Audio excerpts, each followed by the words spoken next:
sitting there, and 7 times he's asked me for a day. There, and 7 times he's asked me for a day. And Mrs. Taylor sure seems to use a lot of ice whenever he's away. And Mr. Baker, can you tell us why your secretary had to leave this town? And shouldn't Widow Jones be told to keep her window shades all pulled completely down? Well, Mr. Harper couldn't be here 'cause he stayed too long at Kelly's bar again. And if you smell Shirley Thompson's breath, you'll find she's had a little nip of gin. And then you have the nerve to tell me you think that as the mother I'm not fit. Well, this is just a little Peyton place, and you're all Hopper Valley hypocrites. No, I wouldn't put you on because it really did. It happened just this way. The day my mama socked it to the Hopper Valley PTA. The day my mama socked it to the Hopper Valley PTA.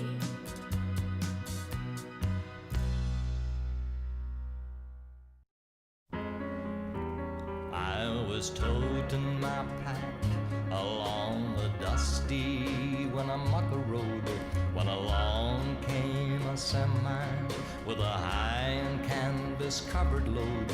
If you're going to Winnemucca, man, with me you can ride.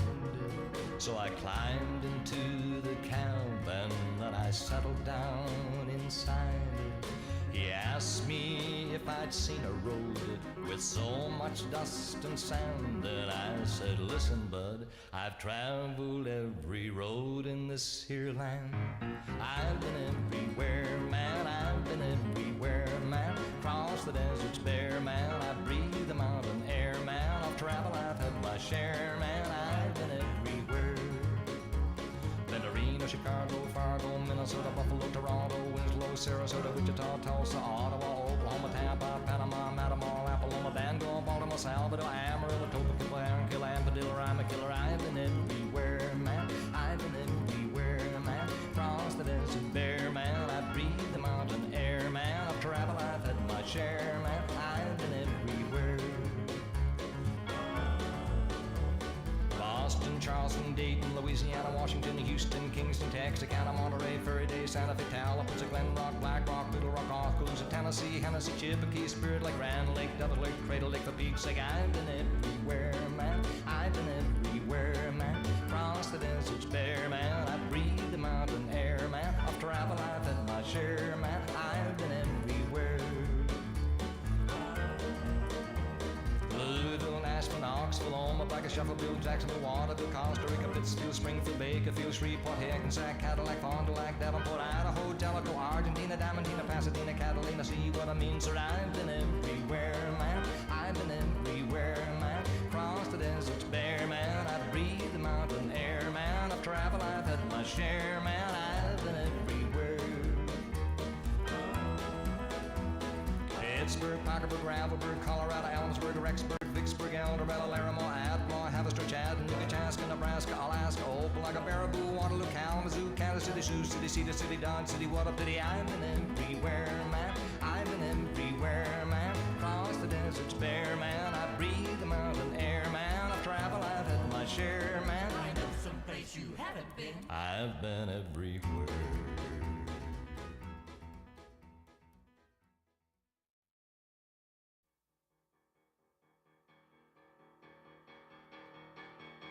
We came out west together with a common desire.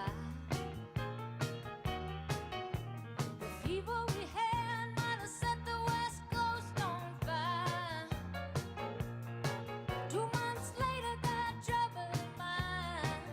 Oh, my baby moved out, left me behind. But it's alright, 'cause it's midnight and I got 2 more bottles of wine. Hey, how's it going? I think you're muted. I was sorry. Hi, how are you? Doing all right, I think. How you doing? You good? That's great. Seeing some familiar and some new faces too.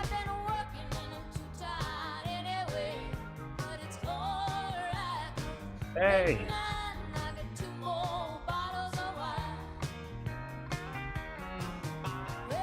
Sorry.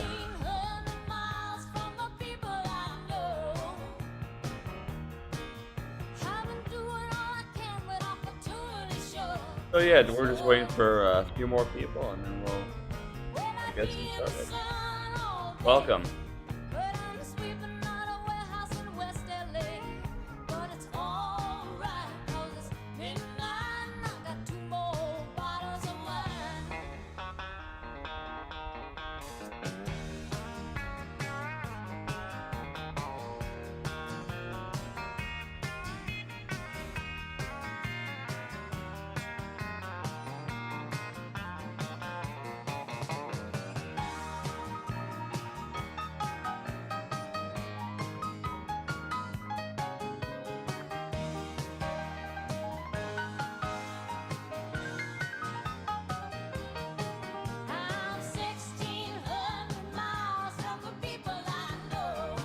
I'll be right back.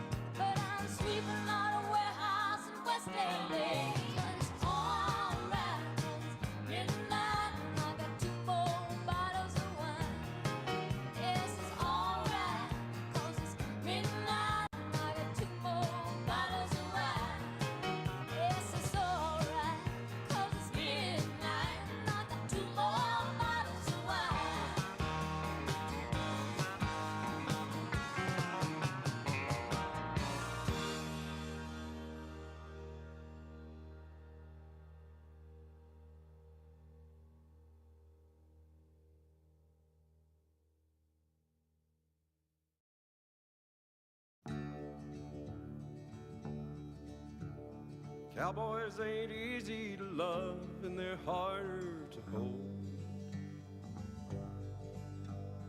They'd rather give you a song than diamonds or gold. Lone Star belt buckles and old faded Levi's, and each night begins a new day. If you don't understand him, he don't die young. He'll probably just ride away. Yeah, welcome. Hey, I was muted too. I keep forgetting that. How you doing? Good. I'm doing good. How about you? Doing all right. I think so. Glad I can make it. And I'm probably getting another call about the Zoom link. Just bear with me. I'm doing like a million things at once. I love it. Cowboys like smoky old pool rooms and clear mountain mornings. Little warm puppies and children and girls of the night. Them that don't know him won't like him, and them that do sometimes won't know how to take him. He ain't wrong, he's just different, but his pride won't let him do things to make you think he's right. Mama, don't let your babies grow up to be cowboys. Don't let them pick guitars and drive them old trucks. Let them be doctors and lawyers themselves. Mamas, don't let your babies grow up to be cowboys. 'Cause they never stay home and they're always alone. Even with someone they Welcome, welcome. Mamas, don't let your babies grow up to be cowboys. Hey. I think he might be muted, but Hi there. hey. Hello. Hello. Hi, I'm just gonna turn our volume up. So, can you hear us? I can. I can. Great to meet you. Griffey, where do you turn up the volume on Zoom? Okay, there we go. All right. Thank you for having us. Absolutely, it's my pleasure. I'm humbled. So great to have you here. Griffin, can you lean in and just wave hi? Those are nice. Hey, nice to meet Those you. are nice. Sorry, the camera can't really put me in. He can only be seen when he leans in, like in Dobbins. That's always fun. Yeah, you're gonna see me like sideways a lot. Yes, yes, yes. So I'm Carol. This is my mom, Madeline. And this is my son, Griffin. Hello. Hey. So great to meet you. You too. I'm Jack, as you might be able to tell if you see my name actually shows up. I've never been this far away from the. Should I do view large gallery? No, I know. But should I do view large gallery? I can't Yeah, see just which bear with me. I'm element is doing in like a million things at once. With that. I know. Which is view large gallery? Mom, put your hand. Oh, it's the This. No. Okay. No. Okay. Is your friend Okay. the second from the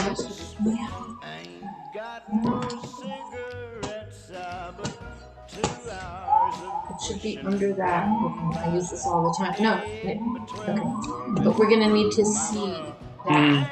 Yes. All right. Okay, that's good. That's happening. That's now. it. Yeah, that's good. That's happening. There we go. Cool. Thank you. Who else was joined? Hey! Great to see you again. How's everything? I think you're muted. Who's the one who's talking? Upper left. I know, but which I think square is? we're just waiting on a couple others. Hi, everyone. Hey! Hi. Hi. Connor. Hi, guys. Only time in my life is It's great to see you again. Hi. I'm so farsighted. I have to read who's who. I mean, nearsighted. How's Richard feeling? He's not great. That's. I mean, you know, he's okay, but he doesn't feel great. So, Okay. Oh, Wishing him man. all the best. thanks. Rotten. 3 times in my life. Hey, Griffin, hi. I was on the phone with Tom another time. Good to meet you. Hi, and hi, Grandma. This is Madeline, my mom. Hi, Madeline. Nice to meet you. So good to see Who you. is Rona, who is our Seder leader's mom, Jack's mom, and also the co-leader of my B'nai Mitzvah program, the Passage.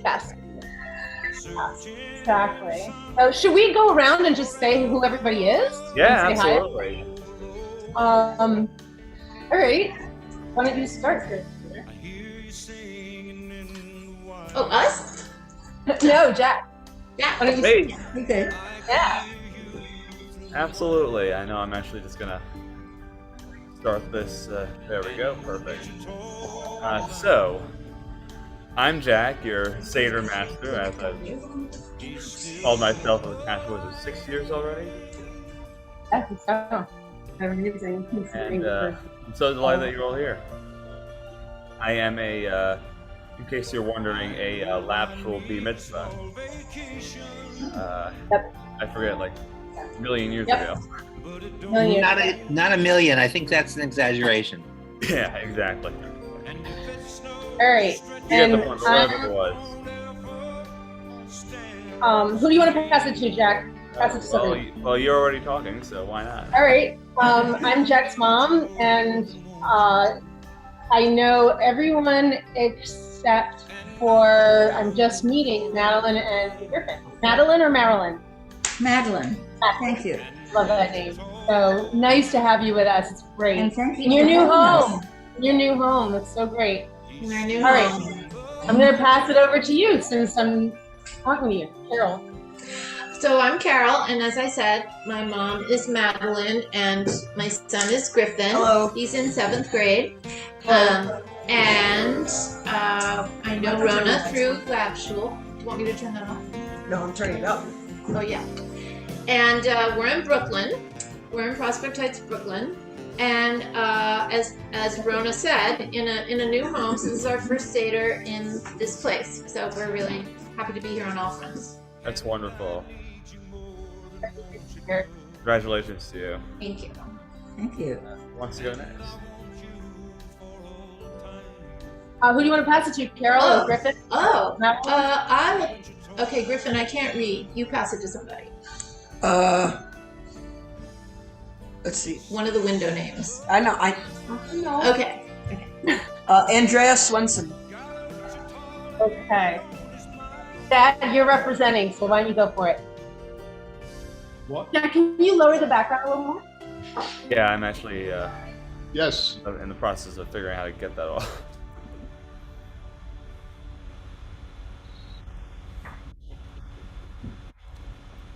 Okay, Dad, take it away. Hello. Hi, you're introducing yourselves. Oh, okay. Andrea, Jeff. And you know us how? Dad? You're Rona's father and Lori's father. He can't hear a word we're saying. Yes, this is my dad and my stepmom. Hi. So, Jack's grandparents. Hi there. Hi. All right. Who are you passing it to, Andrea? I don't know because I can't see. Wait a minute, I need the whole gallery. I am going to pass it to Janet. Hi. Hi. Hi. Yes, I'm Janet, and Rona and I have been friends since we were like 2 months old, and I refused to say it was 41 years, even though it was 41 years. And unfortunately, my husband has COVID and does not feel well enough to be participating tonight, but he sends his love to all of you. And I am quarantining in my room away from him, but I'm going to try to participate for as long as I can. You have so happy to be kitties with with you guys. you? You have kitties with you? What? Is Axel with you? Oh, he's been going back and forth. I think he needs to just make sure everybody's okay. So he just has been going back and forth to check on everybody. That sounds like him. Okay. Who are you passing it to, Jim? So why don't I pass it to Roy? Hi, I'm Roy. I'm Jack's uncle, and I live out in California, so it's a pleasure to be with you all. Oh, great that you're here. What a nice surprise. And let's see. The news in my family is I just become a grandfather. But Zeke has a son named Arthur, and I'm going to meet him in a week in Chicago. So that's perfect for the holiday of spring. Yeah. Oh, That's tough. Yeah. And I pass it to Melanie. Other people. To Melanie and her crew. And I'm listening. I'm just getting one more thing. Go ahead. Hi, I'm Melanie. I'm Rona's friend from the Vineyard, and this is family from the Vineyard. Family from the Vineyard. This is Alexander, Connor. I'm Jeremy. And Rona, somebody had to come say hello, so you're gonna have to scurry back to the chair because Bootsy decided to be involved. She heard your voice. So Bootsy's one of the cats that we adopted from Peter and Rona, and when she heard Rona's voice, she came to the table. She's not allowed to be who she is, but we're gonna allow it. That's so funny. Hello. And you guys are on Martha's Vineyard right now? Yes, we're on the vineyard now, and we have the Must other. Be gorgeous. Rhoda, she heard your voice, and she's not allowed to be here. Hello, honey pie. She ran out, so. Yeah, I can feel totally fine not having her because I know she's in the best home ever. So, so we've got Martha's Vineyard, we've got California, we've got Boston, we've got Nyack, we've got Brooklyn, and we've got the Upper West Side. Nice. That's a number of places. Too. Oh yeah. So, all right. And What's that for us? yeah, I'm so glad that you're all here. That you could could make it. We got a great crew tonight, and without further ado, yes. Oh, we did. All right, off we go. So yeah, why don't we get this started? There once was a time in Egypt land. The Jews were slaves in the deserts, and we cried out for an outstretched hand. Oh, let my people go. Soon may our freedom come to bring us liberty, peace, and fun. One day when the Pharaoh's outdone, he'll let my people go. Brave Moses with his shepherd's rod had heard the mighty voice of God. It said, tell Pharaoh clear and strong to let my people go. Soon may our freedom come to bring us liberty, peace, and fun. One day when the Pharaoh's outdone, he'll let my people go. Oh, what shall we do with the middle matzah? What shall we do with the middle matzah? What shall we do with the middle matzah? Early in the Seder. Hide it away, it's the afikomen. Hide it away, it's the afikomen. Hide it away, it's the afikomen. Early in the Seder. Oy vey, let's get some prizes. Oy vey, let's get some prizes. Oy vey, let's get some prizes later in the Seder. Soon may our freedom come to bring us liberty, peace, and fun. One day when the Pharaoh's outdone, he'll let my people go. Now Pharaoh's heart was not appeased. No Hebrew slave shall ever go free. But Moses said, let's wait and see. The plagues began to grow. Boy, soon may our freedom come to bring us liberty, peace, and fun. One day when the Pharaoh's outdone, he'll let my people go. Oh. Just lean to the left and we'll tell the tale of how we left Egypt. God split the sea and we walked across with no need for a ship. But first, before we get to that, there's sons and questions for. Just when you think it's almost done, there's 3 hours more. There's 3 hours more. For Pharaoh sent men after us, their lives would soon be lost. And we spill wine drops from our cups, cause freedom had a cost. Cause freedom had a cost. So every year we celebrate our freedom with a smile. With Moses and Ramses too.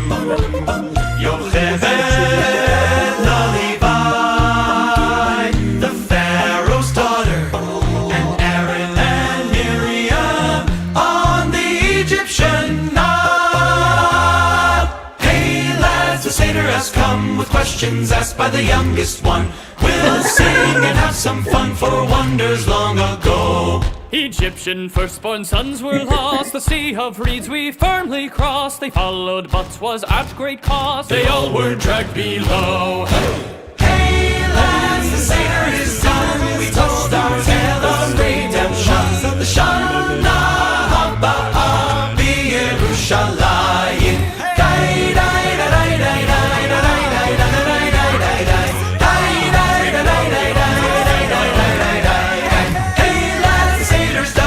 Our tale of redemption. Shana Haba B'Yerushalayim.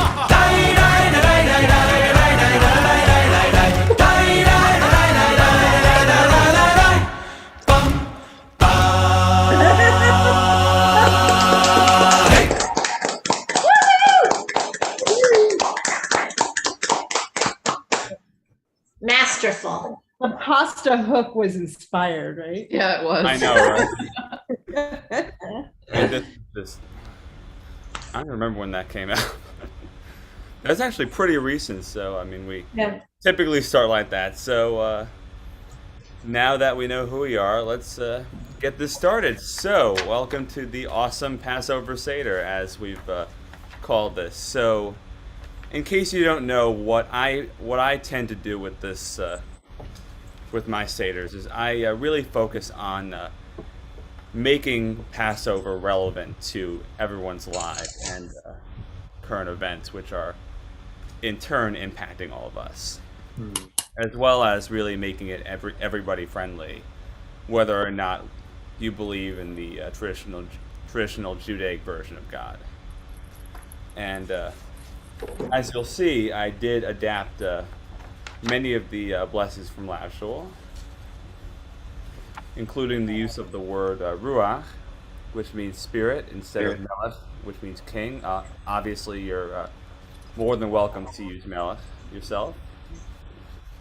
And that's just my my spiel at the beginning. So yeah, here we go. And I do apologize in advance that a lot of the translations, the Hebrew translations, are not that accurate, or a few of them aren't that accurate, given that That's all right. We're not reading the I did not Hebrew. know how to use. I did not know how to type in Hebrew. That's fine. But yeah, whatever it is, at least you got the English and the other English. So so yeah, let's All get right. this started with the Candles. candles. I forgot we I needed do not candles, have- so I'm using these old candles. Oh yeah, I do not have candles myself either. Like I just saw this.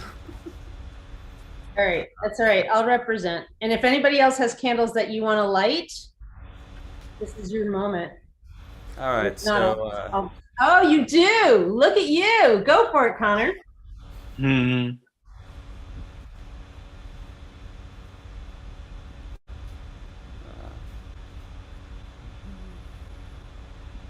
You don't have to be muted. We're small enough crew. Nice Zoom etiquette, but it's not necessary for the Seder. I know we have been bigger before, so but yeah, this is great. Okay, you guys ready? Yes. All right, let's just muck through it all together. We won't be in harmony, but we'll be like disjointed, but who cares? Ready? Baruch atah Adonai Eloheinu Asher Kiddushanu Mitzvotav Tzivanu L'Hazaker Shel Shabbat V'Yom Tov. On this special night, we savor the blessing of light by lighting our candles for Shabbat and Passover. So, I'm killing two birds with one stone there. There you go. Yeah, it's All right. So yeah, let's get into this. Here's the order of the Seder, the traditional order of the Seder. But I know that a bunch of you might not know exactly what this means, so let's sum this up in 30 seconds. Who wants to lead us in that? Who wants to read that? Okay, Roy, thanks. All right, Roy, go right ahead. You're muted Unmute. too. Oh, there you go. We were muted before, and now we are unmuted. That's the short version. We were slaves in Egypt. Now we are free. Let's have a Seder. Let's drink some wine. Why is this night different? Why is this child different? 10 plagues on the Egyptians. Enough already. Dayenu. Drink wine again. What's on the Seder plate? Eggs, herbs, bone, greens, chroset, orange, matzah mora, hillel sandwich. Let's eat. Where is the afikomen? Thanks for the food. Drink some more wine. Open the door for Elijah. Drink some wine. Last one. Thanking and singing next year in Jerusalem. Awesome. Thank you so much. And I'm just getting word that whoever wrote this came up with a shorter version of this, of the 30-second Seder, the 15-second Seder. Who wants to read this one? Griffin, can you read it? Can you read it? No. I can't see that far. Yes, I you can see are. it. All right. I can read it. Great, Jan. Thank you. We're slaves, now free. Seder. Wine. Why is this night? Why is this child? Plagues. Dayenu. Wine. Seder plate. Stuff. Matzah moror haroset. Let's eat. Afikomen. Wine. Elijah. Wine. Singing. Next year in Jerusalem. Perfect. 15 seconds. So that's basically the order. Yep. Seder, by the way, means order. So we've just done it.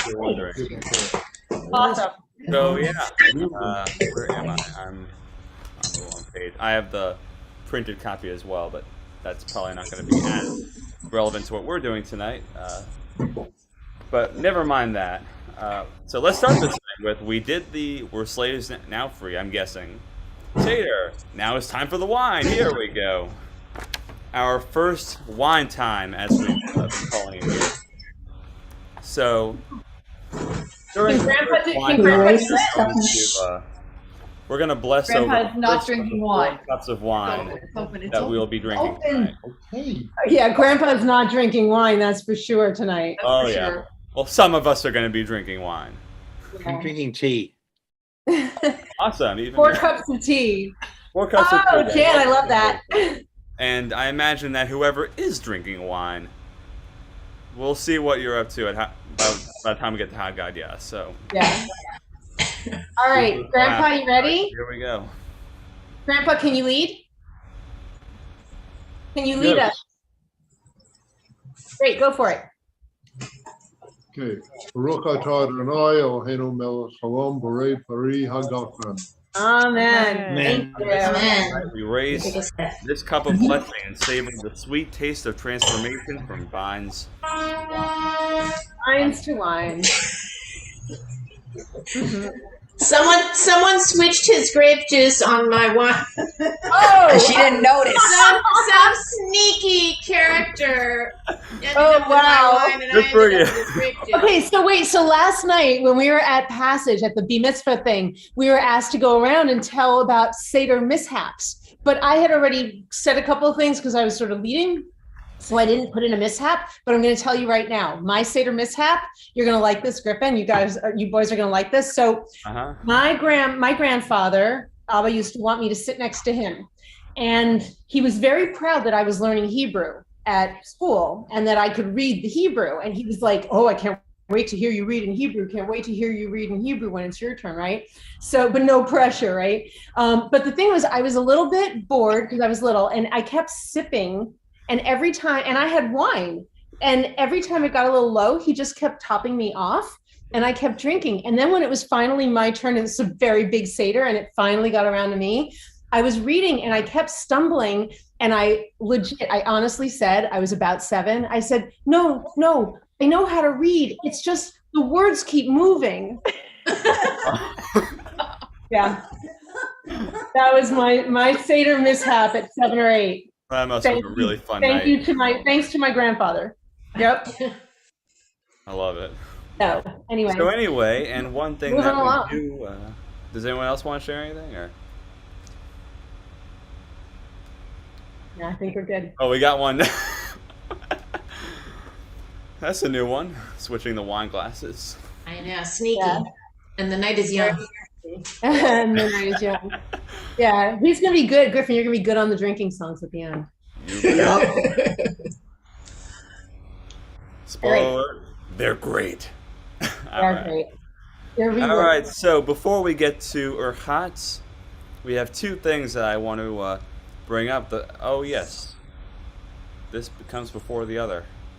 I'm reading this wrong. Oh, right. Because it's the first night, we are reciting the Shehecheanu, which, anyone want to lead us on that? Go ahead, Roy. Great. Roy. Take it one more. Unmute.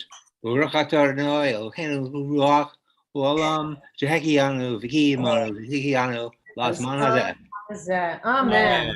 On this special night, we pause with gratitude for the journeys that have brought us here and now. All of our journeys that have all brought us together. I actually really appreciate your journeys through cyberspace to be with us tonight. I'm really touched that everybody who's here is here. It's really, it's just so great for me. You know, I'm just loving seeing you all here. So thank you. We should do this more often. Journeying through the cyber waves to be with us. It's great. Oh yeah. Great. And up All next, oh wait, I did not put this. I forgot to put this in the PowerPoint. But as far as I know, Biden does have plans to put Harriet Tubman on the American $20 bill, just as the orange on the Seder plate and the Miriam's cup are finally recognizing women's importance in our history. That is our random relevance that we've had for a while, and then dropped after we thought it wasn't going to happen, and then now it's happening again. Hopefully. That's awesome. Knock on wood. Very nice. But yeah, it's It's kind of perfect because she was nicknamed Moses. That's right. oh yeah. emancipation work. We were talking about that last night, actually. Yeah, so it's really perfect that they're finally going to do the $20 bill with Harriet Tubman and drop Absolutely. I think now the question is when. I guess we'll find out in time. And also in good time is our next step, Urchatz, which is when we ritually wash our hands, but we don't recite the blessing yet. But don't worry. I mean, if you think you're wondering, do we ever do this at all? Don't worry. We're doing it again later on, and we will say the blessing later on. But for now, let's just wash our hands to get this party started without saying the blessing. Something to wash. I'm gonna give you guys a chance to I'm gonna take it to myself, and I'll be back in like a minute or so. Great. Hey, Ro, where's Peter? Is he okay? Yeah, I'll tell you more later. Go ahead. All good, all good. Okay. Well, fine. Where are you? Are you in Matatuck or are you in? Just in the city. I'm in the dining room. Dip your hand. Yeah. He's at the dog room with the pups right now. Which is good. Griffin. I wanted to actually wash my hands. Good. Because I think a Seder could be a super spreader event. Yeah, except you got a Seder of one, so I think you're safe. No, yeah, I'm safe here, but I'm just saying passing food around, breaking things, and even having strangers come, like Elijah. Right, Elijah better be, URLing in between households. As long as he's vaccinated, it's okay. Well, yeah. You both have to have had Super his Seder booster, event. like right away, right? To have had his fourth booster a while ago. Yeah. So yeah, he hits the age cutoff, I think. So. So yeah. All right. But yeah, it's a Super Seder event. Super Seder event. I just had to. Yeah. It's now, Anyway, everyone's ready to go. I know I'm looking on two screens at once. So. Yes. All right, so we did first washing of the hands, and now it's time to get this ready. Karpas. So, if you don't know what karpas is, it's basically that, the green vegetable. So I have some parsley here. If anyone else has anything different, that's also great, as long as it's green, or maybe even close to green, or whatever you call green. But what we're going to be doing now is we're going to be dipping that green vegetable into salt water. hey, guys, do you know why we dip it in? Why are we dipping this in salt water? Our tears. All right, Connor. Tears. Tears. Yeah. Oh yeah. Slaves' tears. Exactly right. Yep. But it's kind of neat that we did the green vegetable for spring, because it's the holiday of spring and renewal, which kind of gets optimistic. Like, yes, we are slaves right now. Was that how we're supposed to imagine it? But we can imagine a new season. Oh yeah. So yeah, let's dip this into the salt water. And who wants to do this in that blessing? Yeah, I'm really salty. Can you read it? Can you read it, Griff? You're closest. Yeah, Madeline, are you able to see? You could do just the English if you want. Wow. Can you read it? She's asking you. She's asking you. Okay, Griffin can do it. Griffin, thank you. Baruch atah Adonai Eloheinu ruach haolam borei pri Adama. Nice, thank you. On this special night, we are grateful for all the earth, for all the earth brings forth. Oh, Amen. Yeah. All right, and we dip. And we dip. And it's also tasty. We're big parsley fans. Same I here. just like salt. Yeah, exactly. Welcome to the club. A good purveyor for the salt. Oh, Conveyor for the salt. Griffin. All right. Oh, Full yeah. disclosure, Griffin just drank his saltwater cup. I like salt. That's the second cup. You should be a pirate when you grow up. Yeah. I love Right. it. All right, so now it is time for Yachatz. So what we're going to do now is in your respective families, or one if you choose to do this.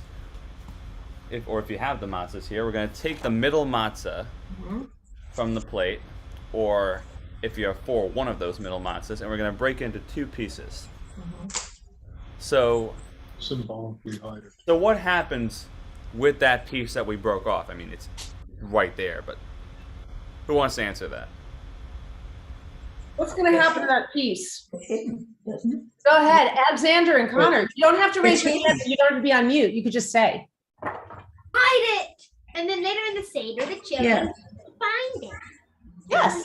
Exactly. Exactly. So Awesome. keep an eye. Who's got it? Wait, did your dad or did your mom take it? Oh, keep an eye. Don't take your eyes off. Carol's going to hide hers. You guys could hide You got it on your new puppy could find it next week, Dad. Yeah, there you go. They're getting a new puppy next week. Yeah, you can hide it. Your puppy knows it right out. Good, isn't it? Well, I made it last night. Nice. Wait, what did you make last night? The haroset. Oh, awesome. Oh yeah. That's awesome. What do you use in your haroset? That looks delicious. What do you? Oh, lovely. What do I put in it? Yeah, what do you put in yours? Apples, some blanched almonds, nice, some grated lemon rind. Ooh, about a tablespoon of sugar, less than that, and a pinch of cinnamon, and some white wine. Oh, that sounds great. That sounds great. It's good. It's you buy, right? And then you added stuff to it. Did everyone do their hiding?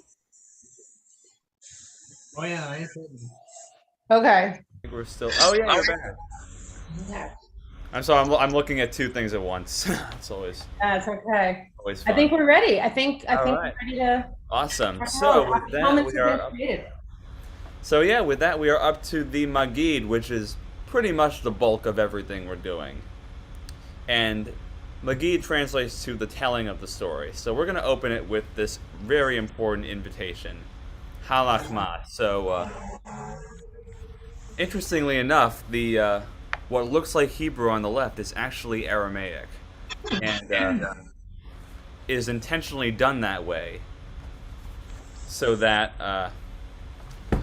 and that even if it is sung in Aramaic, which I think everyone understood back then, is really important for everyone, not just us here, to recite it in your native language so that all will understand this really important message. And this is also another reason why we have opened up our Seder to, like, if anyone's going to bother to check it out, we are live streaming this. Cool. Don't worry, I don't think anyone's looking at this though. Yeah. But it is open. They need to. That's the thing. They can if they need to. Yeah, but it is open to everyone should they not have a Seder to go to.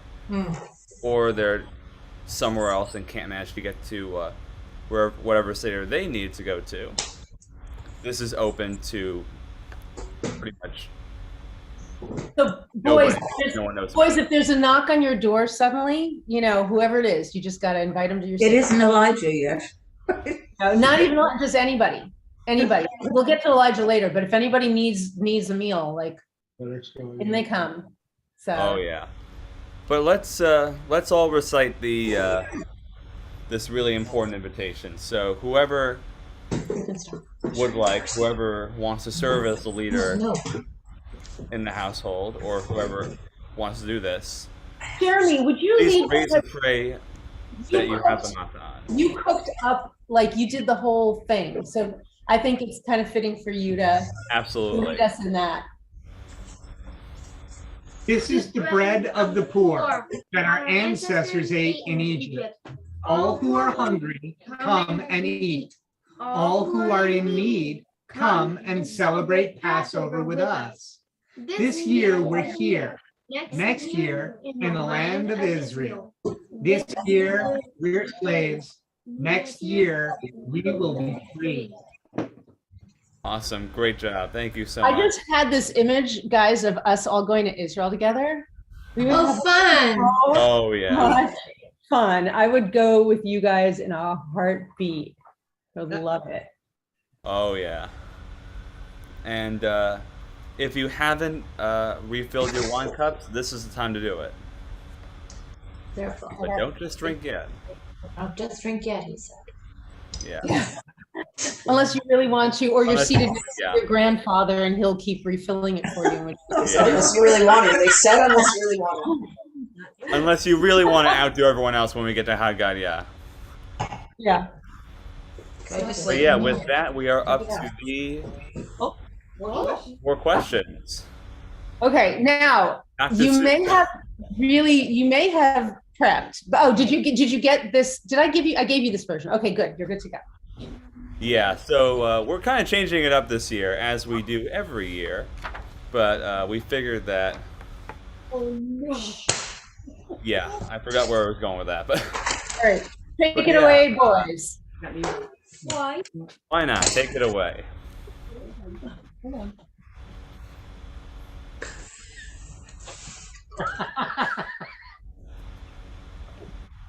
Was this supposed to be Alexander? I guess. Oh, Whoever wants to do it, I mean. can you read this, Alexander? He didn't Oh, practice this part. Why is it only on Passover night that we never know how to do anything right? We don't eat our meals in regular ways, the ways that we do on all other days. But all other nights, we may eat all kinds of wonderful good bread treats, like a big purple pizza that tastes like a pickle, crumbly crackers, and pink pumpernickels. That's a sandwich and Tiger on a 50 waffles and pizza fresh fried with peanut butter. Tangerine sauce spread it onto each side, up and down, then across. And toasted whole wheat bread with liver and duck and crumbled and crumpets and dumplings and bagels and lox and donuts with one hole and donuts with four and a cake with 6 layers, a windows and doors. Yes, on all other nights we eat all kinds of bread, but tonight of all nights we munch matzah. We munch matzah instead. Well done. Well done. Well done. Do you want to give Connor a chance, or do you want to keep going? You want Connor to have a chance? You want to keep Keep going? going. Okay, keep going. I'm going. It's yours. This one's And better. on all other nights we devour vegetables, green things, and bushes and flowers, lettuce and lettuce that's leafy, and candy strips and candy stripe spinach, freshly still the fresh celery. Have no more when you are finished. Cabbage that flown from the jungles of gloom by a polka dotted bird who can't find his way home. Daisies and roses, and instead inside out grass and artichoke hearts that are simply first class. 60 asparagus tips served in glass with anchovy sauce, but some sticky molasses. But on Passover night, you would never consider eating an herb that wasn't all bitter. Almost there. Almost there. Two more. Take over. Okay. All right, do it. Go for it, Connor. And all Great other- job, Alexander. We flip if anyone asks you how often you dip. On some days, I only dip one bop egg in a teaspoon of vinegar with nutmeg. But sometimes we take more than 10,000 tails of the Yakatiti bird that are hunting whales and dip them in vats full of mumbegum juice. Then we see them herald our six-legged moose. What? Or we don't dip at all. We don't ask you your advice. So why on this night do we have to dip twice? And the last one. All other nights we can say as we please. On our heads, on our elbows, our backs, or our knees, or hanging by our toes from the tail of a monkey, or on the top of a camel with one or two pumps, with a foot on the table, or nose on the floor, with one ear in the window and one ear out the door, doing somersaults over the Commission. or dancing a jig without breaking the dishes. Yes, on all other nights we sit nicely when dining. So why on this night must it all be reclining? Boy, beautiful. Excellent. Good job. Excellent. Nice. You crushed it. You did. I knew you were you were very great guinea pigs with this. This is the first time we ever did this, by the way. In case you were wondering. So yeah, that's those were the 4 questions for our first night. To set up the story. Oh yeah. And up next, and you'll be seeing a lot of 4s tonight. The 4 children. So the Torah speaks of 4 types of children. One is wise, one is wicked. We'll get to that. One is simple, and one just doesn't know how to ask. So, who wants to read the wise one? Connor's like ready to go. You're like, oh, I'll do that one too. Take it away. Well, Connor, you want to read the wise child? You're on mute, though.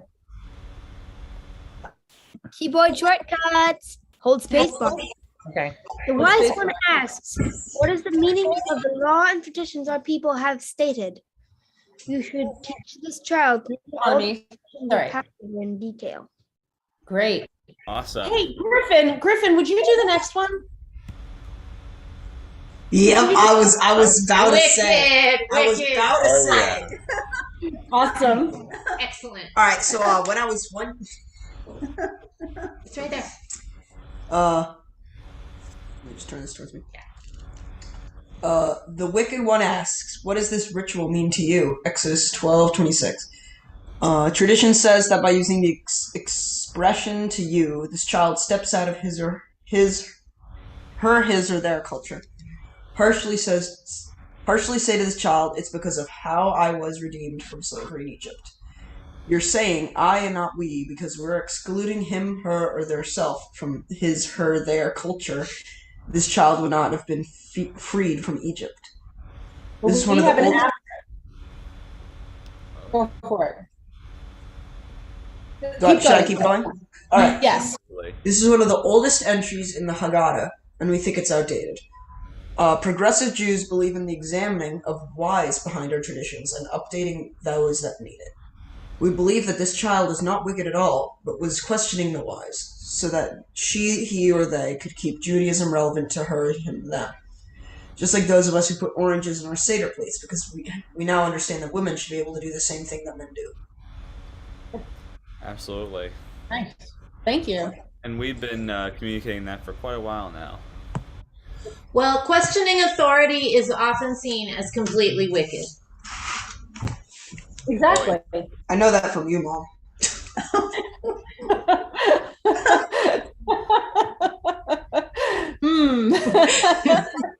He's gonna quote you to you. You realize that? I am. Yeah, payback is, Yeah. Much like I do the same.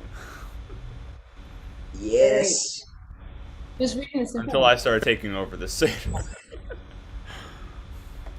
Who knows? I mean, maybe you'll start taking over in the. Who knows what'll happen next year? Next year, Griffins. Oh yeah. But for some reason, I don't mean to digress too much, but someone sent me a link to a podcast about cults and rising in the U.S. and it's a topic that was pretty upsetting on any day. But the number one protection against being susceptible to a cult is questioning authority. Anyway. Interesting. Love Yeah, it. let's check that out. So onward with the simple child. Who wants to read this one? I'll read one. The simple one asks, "What is this? What is all this?" You should give this kid a simple answer that he, she, or they can understand. And what a very simple paragraph that is. Boom. Yeah. Yeah. And who wants to present the one who does not know how to ask? I was like, go for it. All right. Who's doing it? I'll do it. You. Oh, all right. Oh, is someone else doing it? I think Alexander wants to, but we'll get back to Oh, you. no, Alexander, you do it. Alexander, you do it. I already. As for the one who does not know how to ask, you should open the discussion for that child as it is written, and you shall explain to your child on that day, it is because how I was redeemed from slavery in Egypt. Nice. Exactly. That's nice. It's interesting how, well, of course, with plain text, you can't really see, like, you can't really tell the tone of voice of that response, but it's interesting to note that this response is the exact same to what is said in the wicked child. Huh.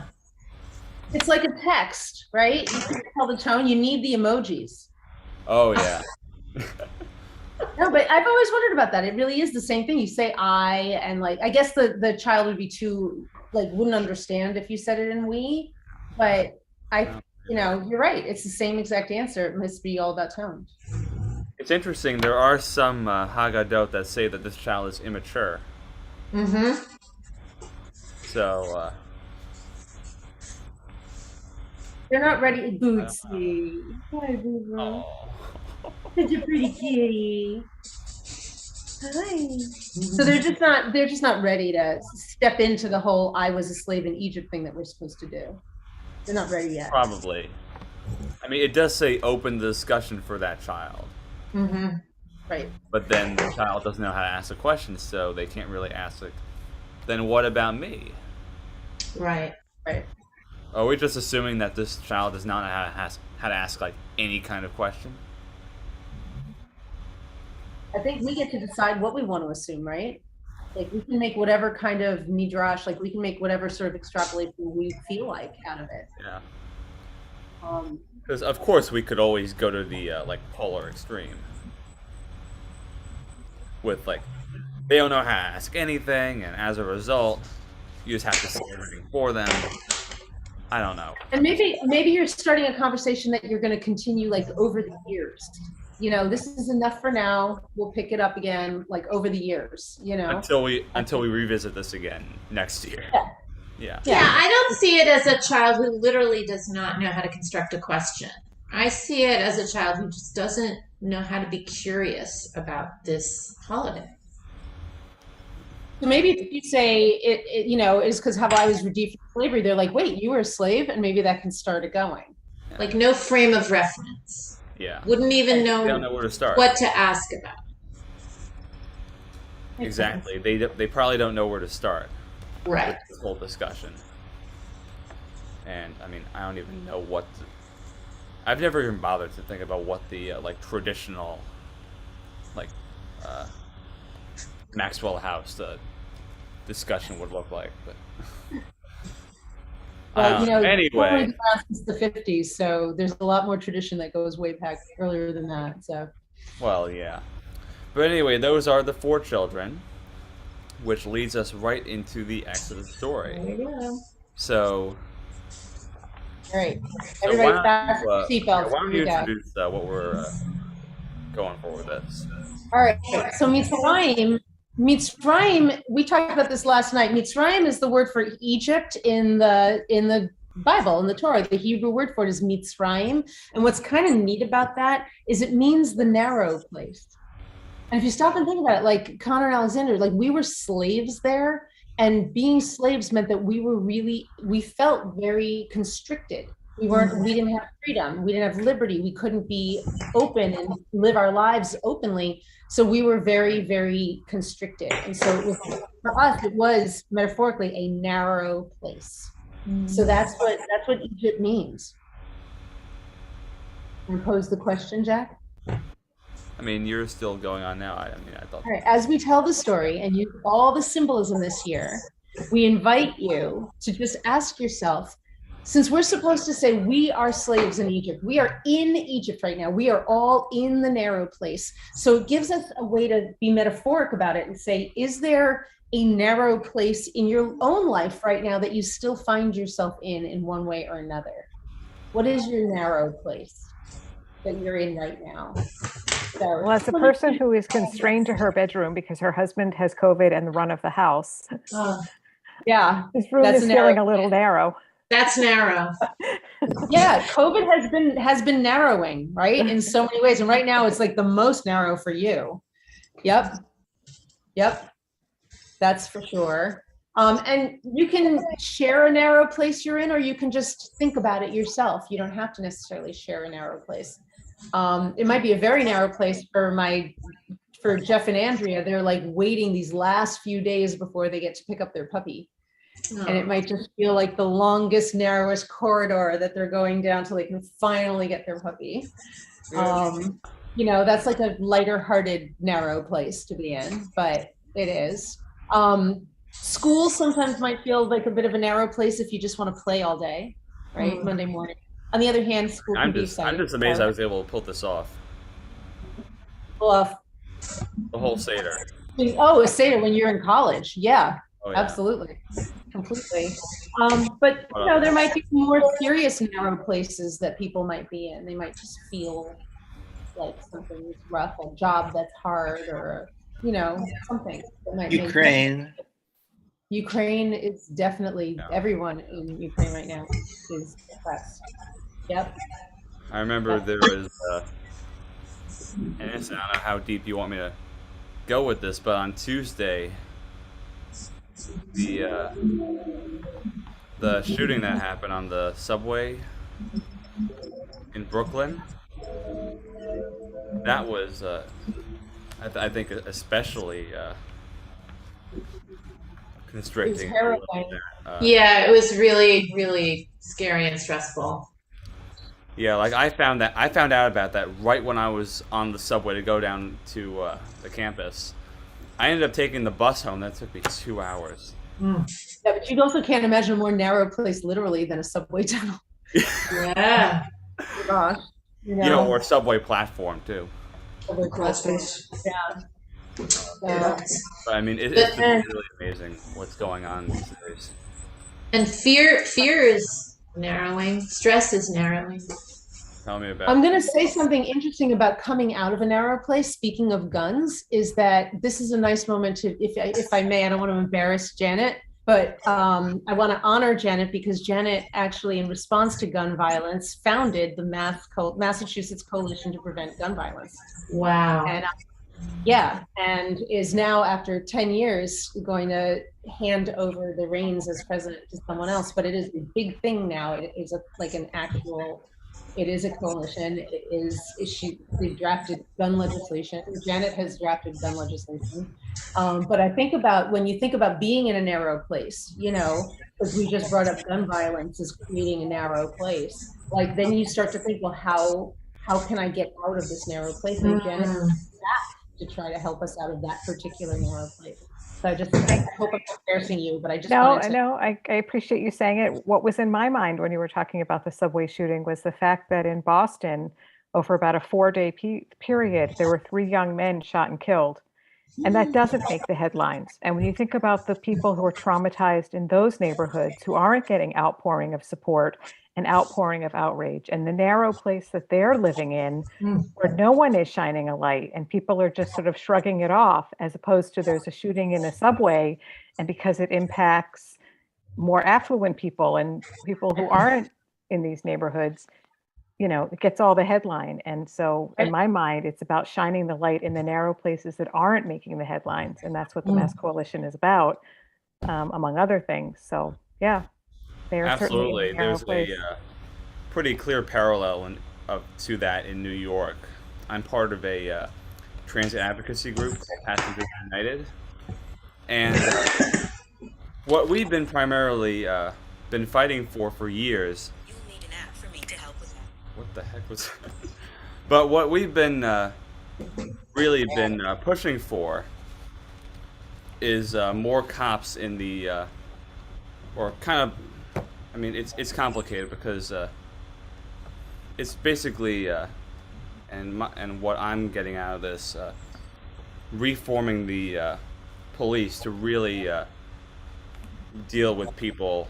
A lot of these homeless people who are committing all these crimes, killing people, setting things on fire. Ways to help them get the mental health in that needs narrow place. and- They're really in a narrow place. They're suffering from schizophrenia, PTSD, all these mental health issues.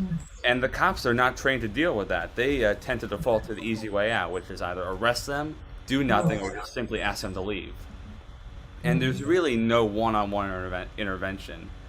And as a result, there's really been no emphasis other than what we're doing to really provide that not only and handle it differently. Yeah, handle it differently, and that's again shining a light on a narrow place. Exactly. Exactly. So just, you know, lots of ways in which we think about trying to create liberation from, you know, getting people out of narrow places, that we can you know, if we pick our things and do something, we can. Absolutely. All right. So yeah, Onward. we did that, and that leads us into into really picturing ourselves as slaves in Egypt. So as I said before, Magid really literally translates to the telling, as in the telling of the Exodus story, the story of. So, what are we here to do? We're here to retell that story, as our parents did, as well as their parents, as well as their parents did, as well as their. You get the point. Let's just get into this. So, who wants to? I know, Rona, you probably want to. Well, I don't know if anybody knows the song. If you know the song, we can sing the song, and if not, then we can just say what it means. But does anybody know, like, the Avadim Hayinu? Don't know this one. You don't know the song, so let's not sing the song. Let's just move through the song. Yeah. Basically means, you want to do it, Jack? So yeah, this whole song that you see here literally translates to this. I don't know if you can see. Slaves we were. These Now, are children of these the are the free, literal translations. children of the free. Slaves we were, now children of the free. Slaves we were, now children of the free. Children of the free. So, what's the common theme from this? Someone want to kind of pick out those? I think we got it. This out? Yeah, I figured you did too.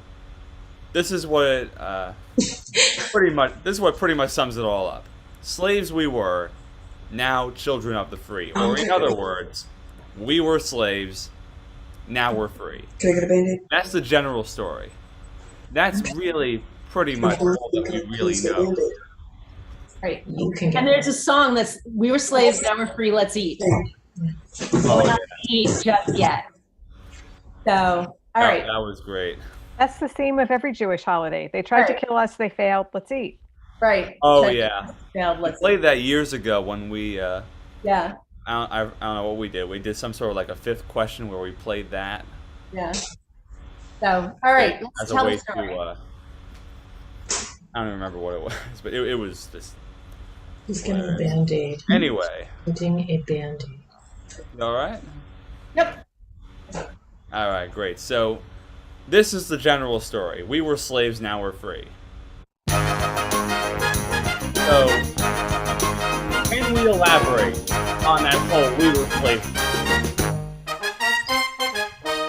Let's think about it, and this will really,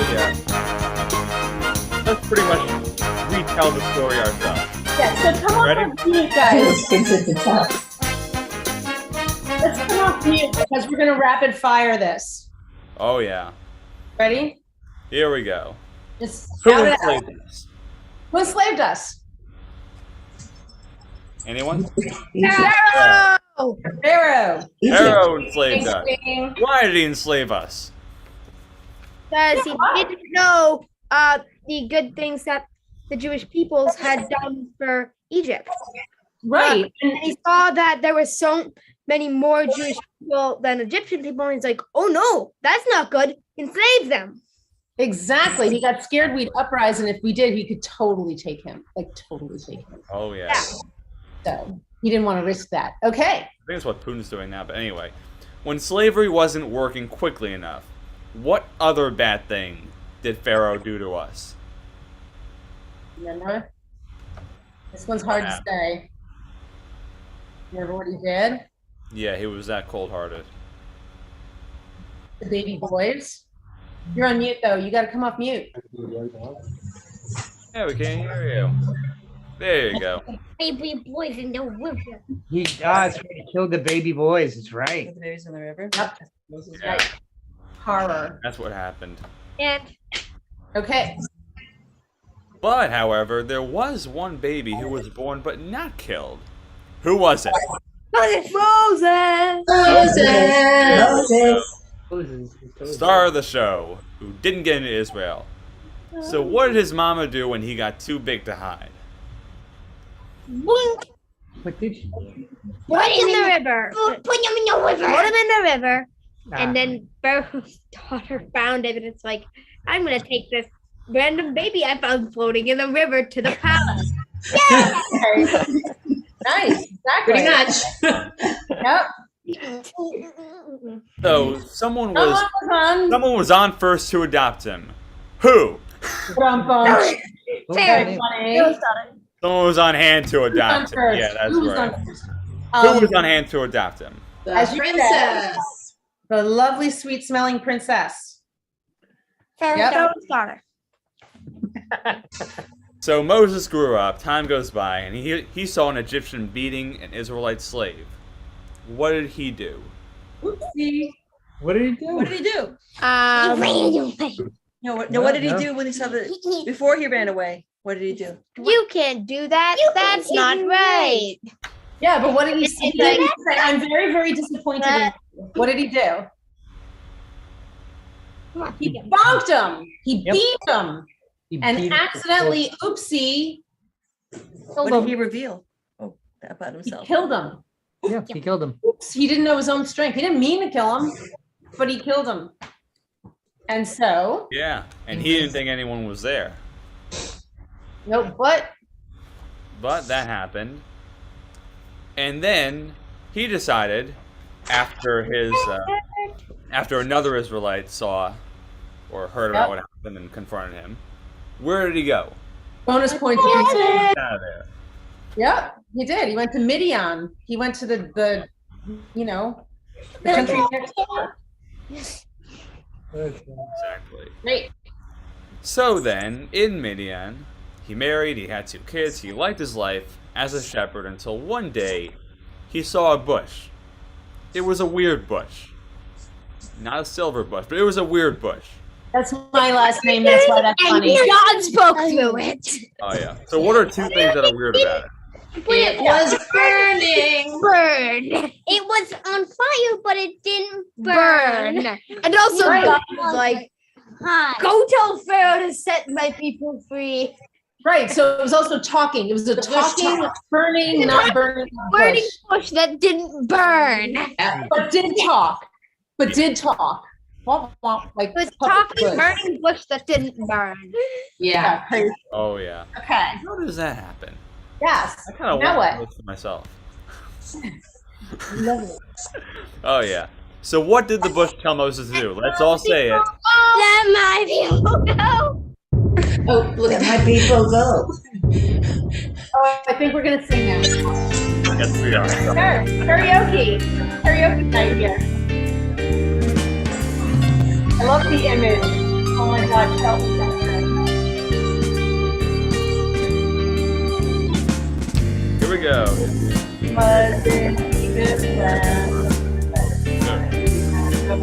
Gotta come up and you can help me out. It's so hard they could not stand.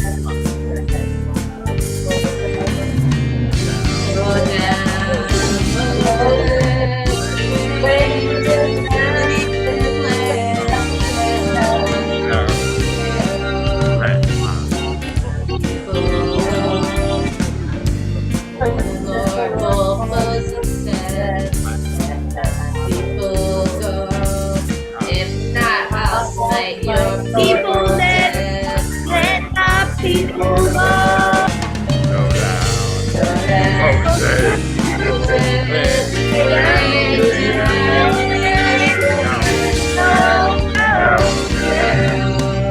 Let my people go. Interested by the water Let my people go. What a miracle it did divine. Let my people go. Let my people go.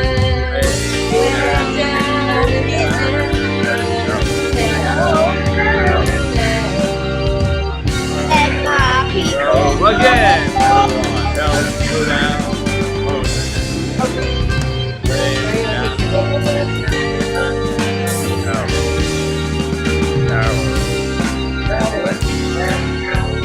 Again, the last part. Let my people go. Again. Let my people go. Another time. Let my people go. Once more.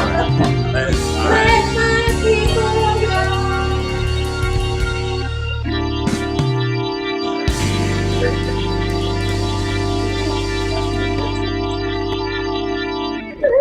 Great job. We're like the choir you hired. Jazzy. Ironically, we have a bass here among us, and he wouldn't sing. I You should sung. hear Jack. No, you should. Oh, yeah. Yeah, you got a good deep voice too, Jack. You should hear. You should hear your grandpa. Yeah. It was a sample. We're gonna get you next year, Grandpa. Still got Diana. Set you up with a microphone. Oh, yeah. But yeah, great job. We were like his like for-hire musical crew.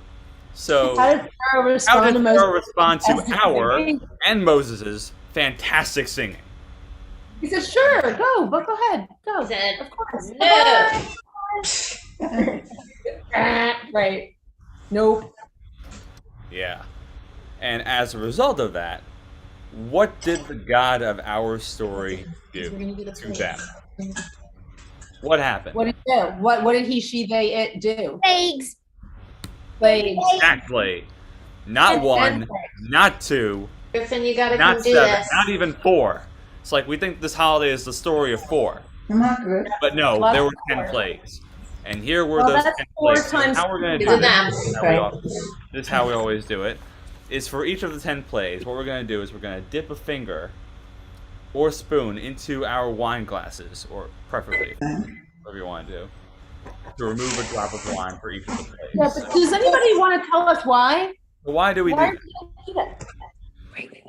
Why are we dipping our finger in grape juice and wine? I just learned this from you last night. Oh, well. Okay, why do we do this? Because this wine, this fruit of the vine, brings us joy. It's a absolutely joyous activity to be able to drink the fruit of the vine, but taking that drop of water, each drop of wine out of the glass removes some of the joy. It's like symbolizing the pain of the plagues. We're removing some of that joy. Yeah, there were some good people there that got hurt. Oh, there was not every Egyptian. In fact, we talk about the baby, guys. You talk about Moses being put in a basket and pushed up the river. I suspect he was not the only baby stuck in a basket and pushed up the river. I actually think that there was a bit of an underground railroad for babies happening.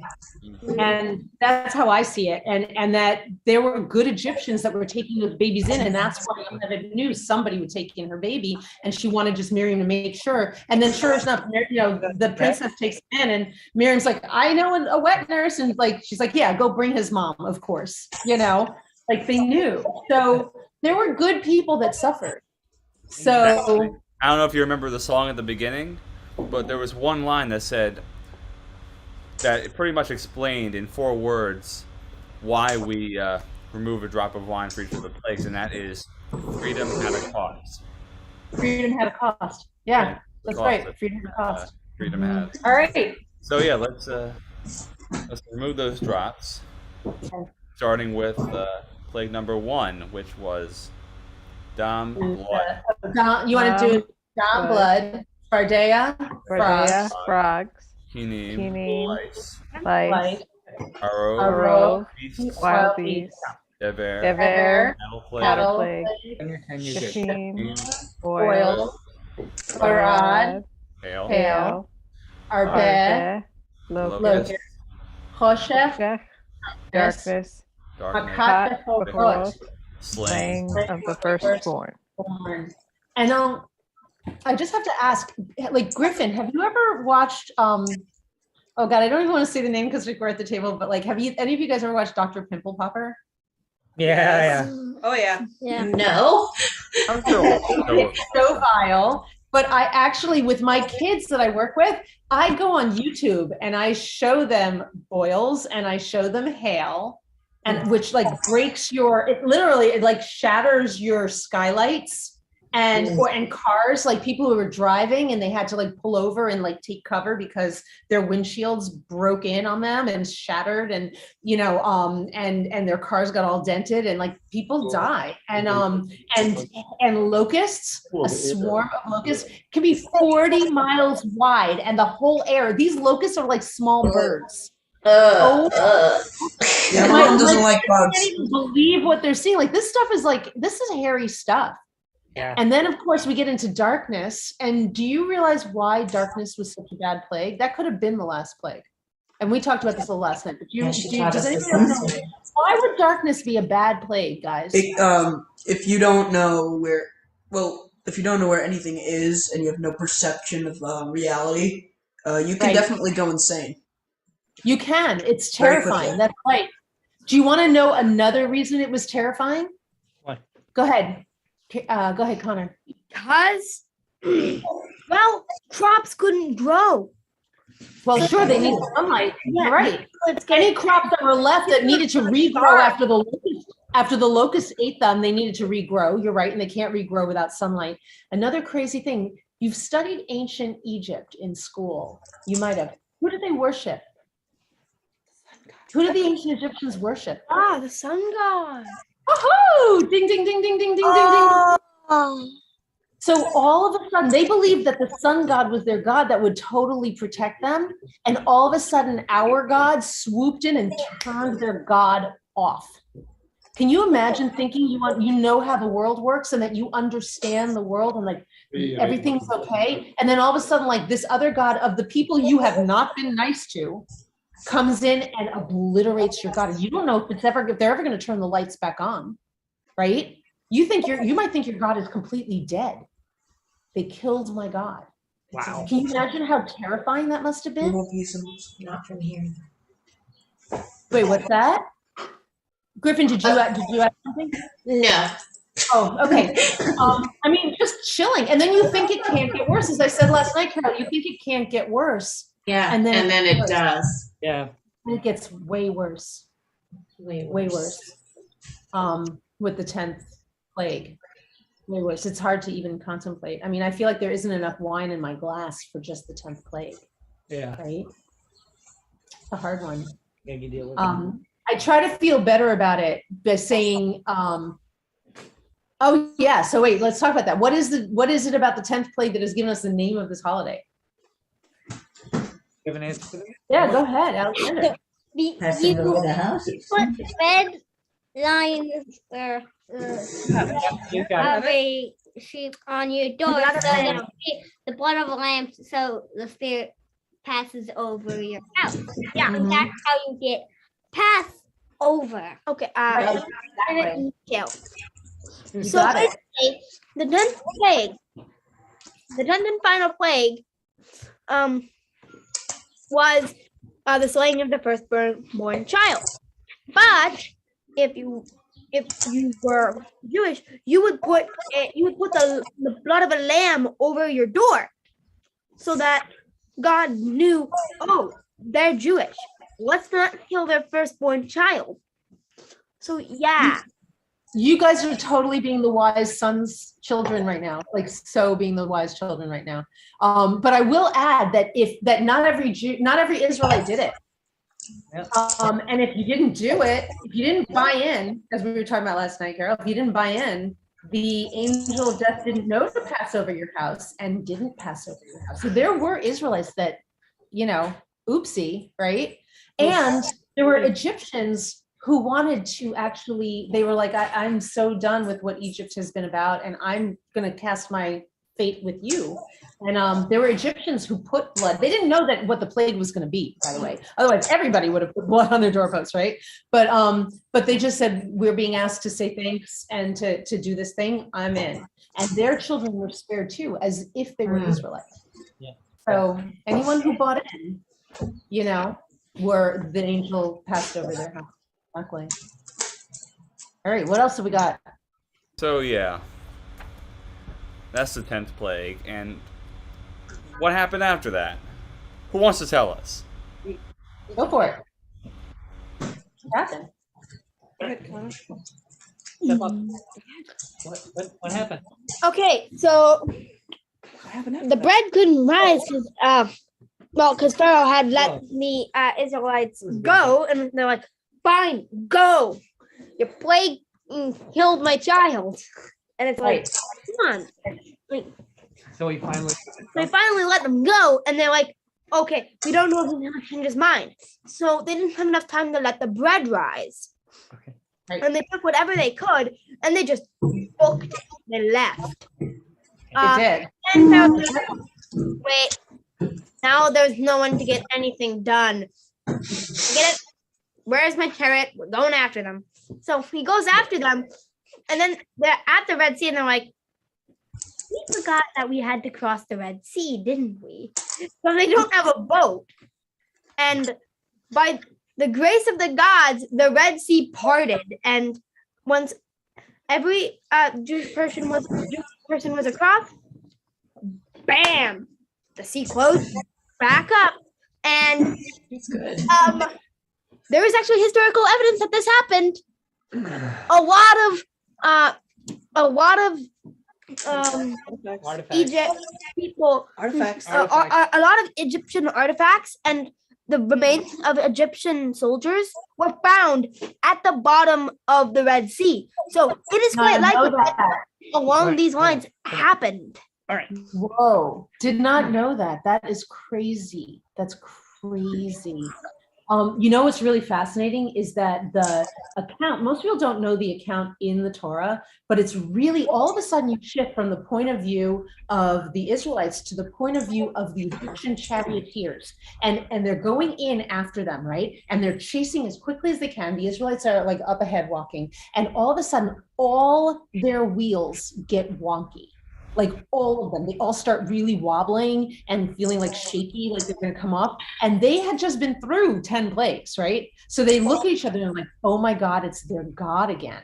And they freak out and they go, we've got to get out of these walls of water. Something bad is going to happen. And they turn their chariots around. Like, who knows this part of the story? It's crazy. They turn their chariots around and they start going like as fast as they can to their horses, like go, go, go, go, go, go, go, right? And the horses are like booking to get back out on the Egypt side. And just then, the last little toe, the last little Israelite, like gets over on the other side, on the free side, and the water starts coming together from the Egyptian side towards them. And they go, oh my God. And they try to pull back on the reins and it's too late. And it says they can't slow, their horses are going too fast to slow down. And they charge at full speed. It says into their doom. Ooh. Into their doom. Like, oh my God, the way that story is told is crazy in the Torah. And, you know, who knows that part of the story, but it's so cinematic to me. Like, it's so dramatic. And it's all through the point of view of these last moments of these people's lives, you know? So, and I feel like that's not unintentional. I mean, yes, the Israelites get to have their moment of going, "Ooh, yay, they're drowned. Look at those bloated bodies. I'm so happy," because they were about to catch them. But for thousands of years ever since then, we have like every year, we're like, we got to temper this a little. We got to temper this a little, you know? And that's over the many, many, many thousand years. That's a lot of wine that we're like tempering with, you know? But it's really important for us to recognize that, what were the 4 words, Jack? Freedom. Freedom had a cost. Freedom had a cost. Yeah. Yeah. So anyway, I just think it's an amazing story. And the way you told it is so depict so much humanity because people change their mind. Like mean people have moments of conscience and good people can have moments of cruelty. And like there they were letting them go. Then Pharaoh's like, nope, I don't have any workers. We're going to go get them. Then they're charging after them and they're like, uh-oh, we need to survive. They're turning around, but they don't turn around in time. It's like very human. Very human. Yeah. Yeah. Being human is messy, man. Yeah. Right? Messy. So it's not I like see where the song all comes of this from. guy or that guy, like you said. Absolutely. So yeah, now yeah. I'm seeing where the song comes from. This is actually great knowledge. I never really thought of this before. So, and this actually leads up to what I was just talking about. We made it to the other side of the Red Sea, out of the narrow place. What is the general consensus? Yay. That and Peter. Oh, here he is. Hey, Peter. Peter. This is my husband. Oh, you don't know Carol. You know everybody else, but you don't know Carol. Hi, Carol. And Carol's mom, Hi. Madeline. Hi, Carol. Hi, Andrea. Hi, Jeff. Hi, Carol. Griffin leans And over. Madeline. There's Hi, Madeline. Madeline. Madeline's off screen, but she's there. Hello. You have to lean Hi, forward. Roy. Good to see you, Roy. You're off see you. screen. I see. Okay, I have to lean in farther. Yes. All right. Carry on. All That right. better? All Better? right. I think you're Is this for prompting. Elijah? Is this for? Well, that's for Elijah. Yep. Okay. You're This is. We'll get to. That's for Yeah. Miriam. That's Miriam's cup. Okay. Yeah. But if you want some water, I'm sure she'll share. That was her thing. Finding water for other people. Mm. So, okay, I think you're prompting Diana, aren't you? Yes, I Oh, am. did I do Here we go. 1, 2, 3.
So does anyone know exactly what Dayenu translates to? Or It doesn't pretty have anything much. to do with die. Like, It would have been enough. it would have been enough for Exactly. us. Yep. In summary, in the story, God went above and beyond in the gifts of freedom we received. And I think that ties into the point that you were making, Carol, right? Or it was either Carol or Verona. My memory is terrible. But the point that we're interchanging. The point that freedom had a cost. Yeah. That, God really kind of, I think in some ways, went overboard. Yeah. To Well, I don't know. I'm just critiquing. if you're one of the soldiers, then God definitely went overboard. You know, it depends who you're talking to. But you did say that. You did say that. I mean, initially, the initial reaction was, "Yay, we're free." I mean, we're out of this narrow place. But we've been looking back on it from a whole other perspective. We gotta tone this down. Yeah. And that's where I'm getting the whole overboard Yeah. thing. Although God going above and beyond. Literally, these translate to if all God did, or if all that was done was that we were released from Israel, if we were given from Egypt, right? That would have been enough. Yes. If we were released from Egypt, if we were given the Sabbath, if we were given the Torah, it would have been enough. Right. Any of that would have been enough, but we got all of it. Yeah. Yes. Including Egyptian casualties. Yeah. Yeah.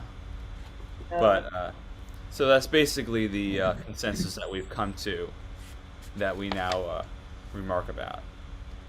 So now that we have finished the story itself, let's get into some of these symbols of Passover. So this is Passover in a nutshell.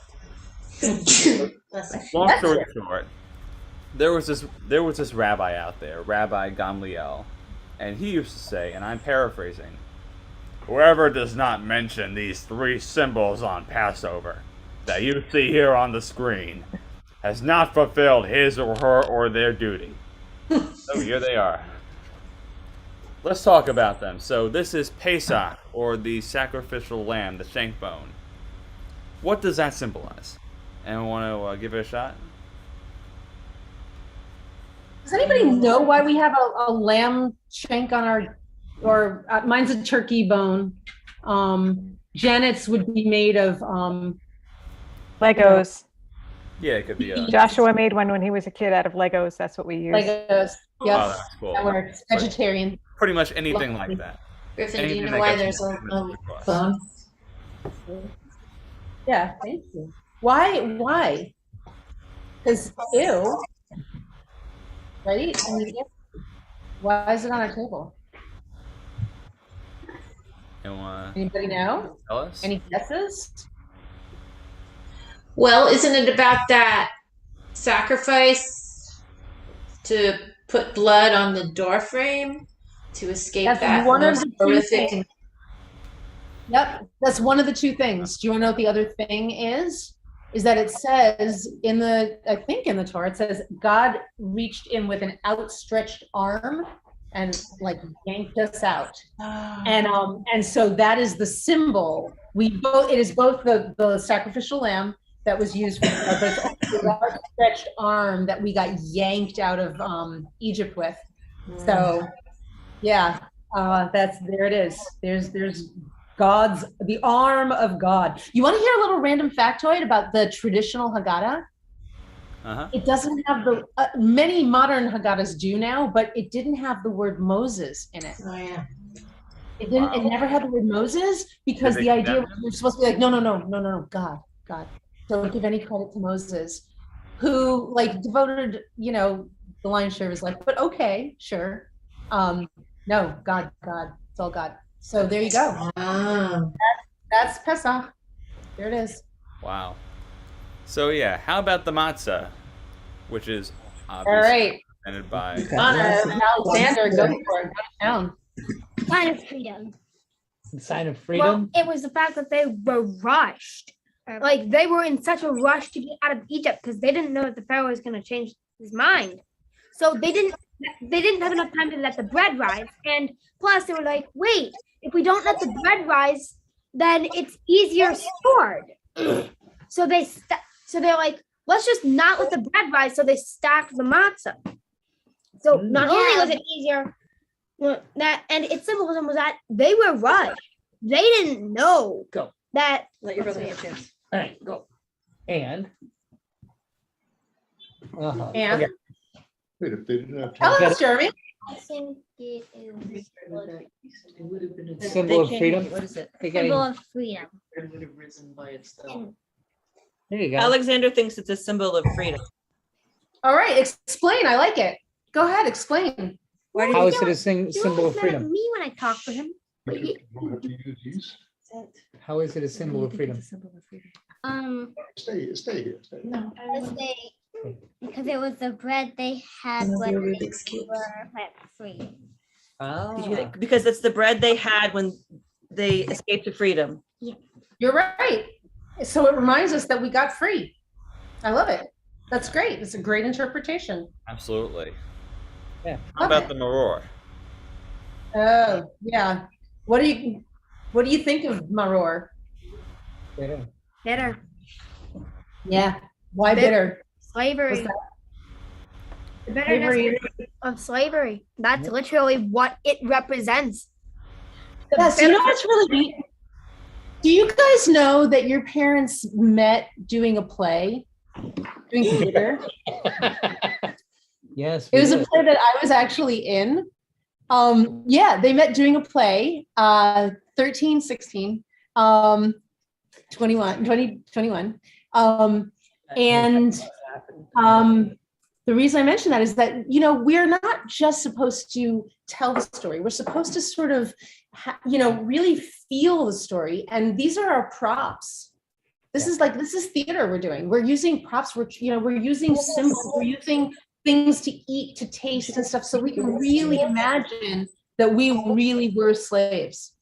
Yeah. We're supposed to imagine that we were slaves, that we are, in fact, right now we are supposed to still, well, I think we just did Dayenu. I think we've just gotten free. But up until this point, we were supposed to be slaves. And these are the things that are supposed to help us actually really imagine it for real, as opposed to just reading a story or hearing a story. Go. What do you make? Wait, what's that? Did you just say goat, Andrea? What did you just say? No, I said, I'm sorry. I was just, I always had this debate about, I think it's pita, not matzah. I think you're right. Because, so and Andrea I'm is in the food field, so she's also. Well, it says food. Hang on. And they baked unleavened cakes of the dough, which they had brought out of Egypt, for it was not leavened. You can't make dough without yeast. So it hadn't risen, but it had yeast in it. So it would have been pita. You're totally right. I know. I'm totally right. You are correct. And there are customs, there are parts of the world where I think that is their matzah. I think they eat basically that. I believe. Don't quote me, but I believe that I read that somewhere. I don't think I just made that up. I'll check. I'll get back to you. But I believe I actually think you're right. Well, I'm going by the St. James version of the Bible, so it could be off. No, but even so, I actually think that, I think they probably went in this direction because then it's not going to rise. There's no did it rise too much? Did it rise just enough? But I do think that there are some places, and I think originally it was softer stuff. It wasn't a cracker. It wasn't this. Yeah. And in fact, in the very beginning of the holiday, you want to hear something totally mind-blowing. It wasn't wheat at all. It was there was a pagan barley festival at springtime. And barley, what was in harvest at the time, and it was actually, there was a barley festival, and they were making stuff with barley, and it was probably a barley, kind of a barley bread that was very soft and fairly flat, and then morphed it over time. It got morphed into this thing. Yeah. Anywho, all right. So those are the main three symbols, and of course there are more. Nope, that's not right. We'll get to that. There are more symbols on the Seder plate that shouldn't be overlooked, such as the Haroset. Right, which we discussed earlier. But what's the point of Haroset? Do you know why we have Haroset? Show us what you've got there, Connor. Do you have something sweet? You do. Nice. Oh, it looks awesome, actually. Why do we make this? Do you know what the symbol is? The mortar that was used to make the pyramids. All right. Plus. Oh yeah. You're leading the Seder next year, you guys. No.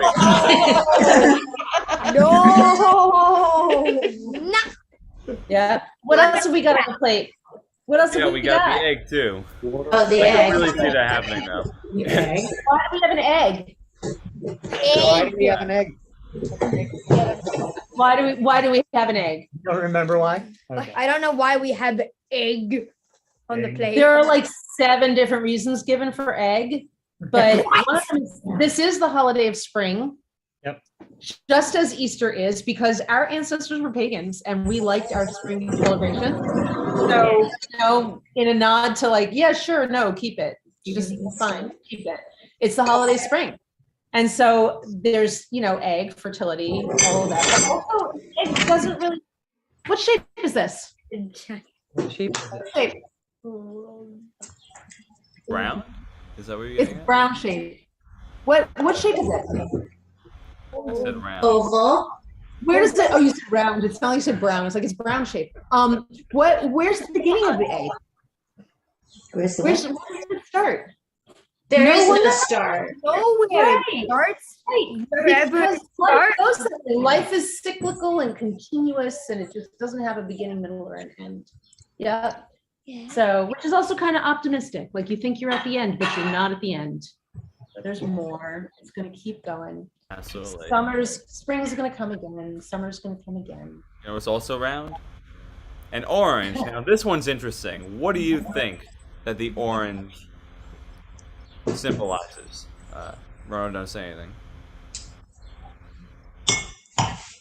Anyone want to give it a shot? Why is the orange on the plate? Yeah. Oh, I just said Women, fertility. I've never seen an orange Opal on the Seder plate Yeah, before. fruit. I've fruit never- from a blossom. Wait, so Madeline, did you just say you've never seen an orange on a Seder plate before? I've never seen it on a Seder plate before. The orange. I'm gonna butcher this, but it's because wasn't there a rabbi that said a woman belongs on the pulpit of an orange belongs on a Seder plate, so now everybody puts an orange on a Seder plate. We thought so. We thought so, and that goes around. apparently Yes. I looked it up to confirm that, and that's just a myth. That's just a like an urban legend. But So- it's not totally wrong because you want it's to not share totally what the wrong. actual. Yeah, you because wanna share what the the orange actual shirt? story is. What the actual story is it starts in the 1980s with this Jewish studies professor at Dartmouth, Dr. Susanna Heschel. She was Abraham Heschel's daughter. Abraham Heschel. Yep. Interesting. So there was one time when she spoke to a Jewish group at Oberlin College in Ohio. She was presented by the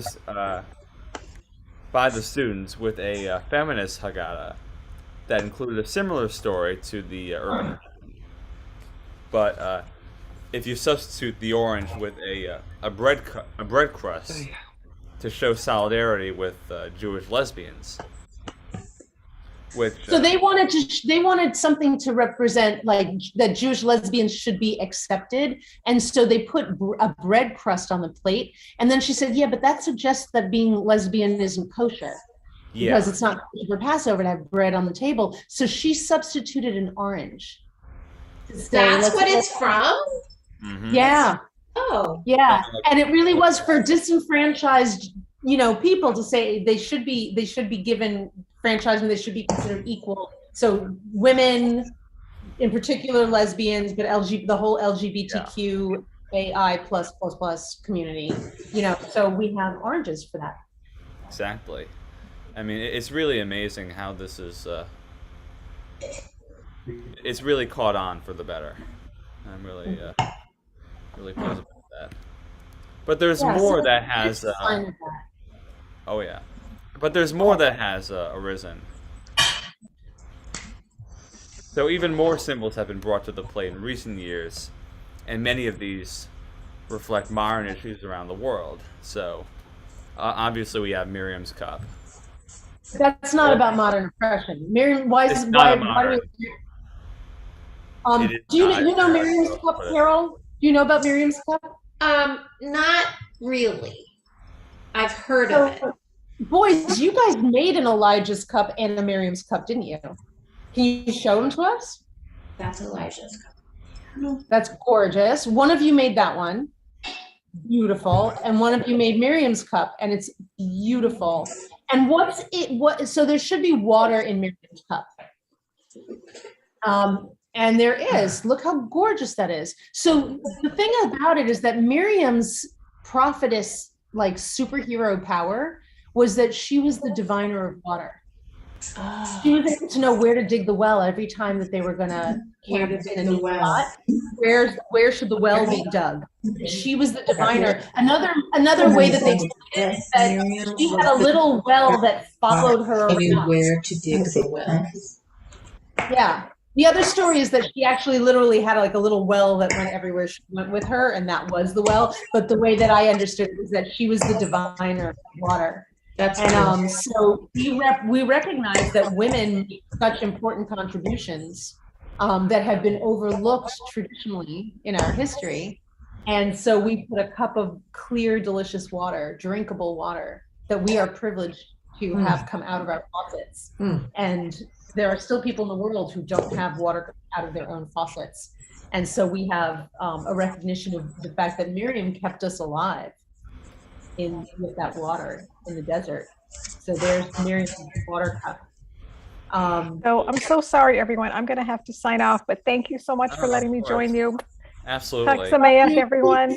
Love you Same all. to you. Great having you. Better. I will. Thank you. All the best. Bye. This was awesome. Au Thank revoir. you. Bye. Bye. Bye. All right. So, but the other things are symbols like the shoelaces that people have been putting on. That was we actually just started putting that on 3 years ago. Yeah, because of the way that asylum seekers were being, walking all the way through from like Honduras and Guatemala, and then having their children ripped away from them at the border. So that was a sign for immigrants who walked, refugees walking here. So that was for them. So fair trade products, things like that. What about the cashews? So I don't remember the cashews. Do you remember the cashews were for troops in Iraq. For troops in Iraq. Yeah. At the time. Yep. All right. And the pine cone was for prison reform. Really the potato was prison reform, by the way. I mean, prisoners are the only people technically in the United States still allowed to be treated as slaves. Right. Right. No, slavery was abolished except among people who were incarcerated for having committed a crime, and it was the replacement slavery, and still in many ways is. Right. Yeah. Oh yeah. Talk about slavery, modern day slavery. There's still modern day slavery, and that's only one form of it. So, all right. And then, as I was saying, the potato is supposed to reflect Ethiopian Jewry. Right, when that was a very big problem, and they needed to be through some oppression. Absolutely. Yeah. And then the banana came about during the Syrian refugee crisis. Oh. So what have you got for us this year? Refugees and asylum seekers. So, but then we have one new symbol that's coming that we brought to the table this year. Oh, for Ukraine. Yeah. Sunflower. Yeah. Sunflower seeds. Or sunflower seeds. Amicha is also handing out sunflower seeds, Jack. He's nice. also he Yes. sent an email this Sunflower. morning encouraging people and saying he was handing out sunflower seeds in Israel. And Good it for was, him. and He so must Jack, he must have seen your post a month ago. Yeah, that's Jack what I'm thinking. posted a month He ago. must have seen what I said. I'm Yeah. really glad that caught on. Yeah, me too. So, But all yeah. right. So yeah, that is those are all our symbols. I'm really glad that we have And then we get to eat the symbols. Yeah. Oh, yeah. Connor's starting already. All right, I so know, what have we got yeah. now? But there's one more point that has to be made, and that is B'chol dor v'dor chayav adam lirot et atzmo ki'ilu hu yatzav mimitzrayim. In every generation, every person should view themselves as if they themselves had come out of Egypt. I think we've stressed that throughout the entire telling of the story. So this is pretty much the heart of the Passover Seder. But what does it mean to you? And I'm very curious to hear what you all think about this. Just think about it. Yeah. Like, what is that about? Like every spring renews. You get out of the winter, and then you've got new growth. Okay. Not taking your freedom for granted, realizing we could have just come out of oppression. Look at all that's around us. Look at all the things we have, the privileges and freedoms we have. That's But I think nice. also in that there's so much opportunity and promise, but it takes a lot of time. There's so much opportunity and promise for every individual, but it takes a long time to realize that and to achieve it. That's gorgeous. That's really gorgeous. Yep. And it can feel along the way. I mean, there's Yes. hardship along the way in order to get to the rewards of that. Yes. I love that. That's beautiful. Sorry about the Eastern Parkway motorcycles. That's all right. Any other thoughts about the idea that in every generation we need to do that? Because then I have a thought that I shared with Carol last night, so sorry. Any other thoughts about it? What, Yeah, you know, I'm thinking, well, for one thing, we still live in a society full of oppression. Yes. And to those oppressors, maybe if they had imagined themselves as they were oppressed themselves, maybe they would have like even an ounce of compassion for those who really are dealing with a lot, who are in the narrow place.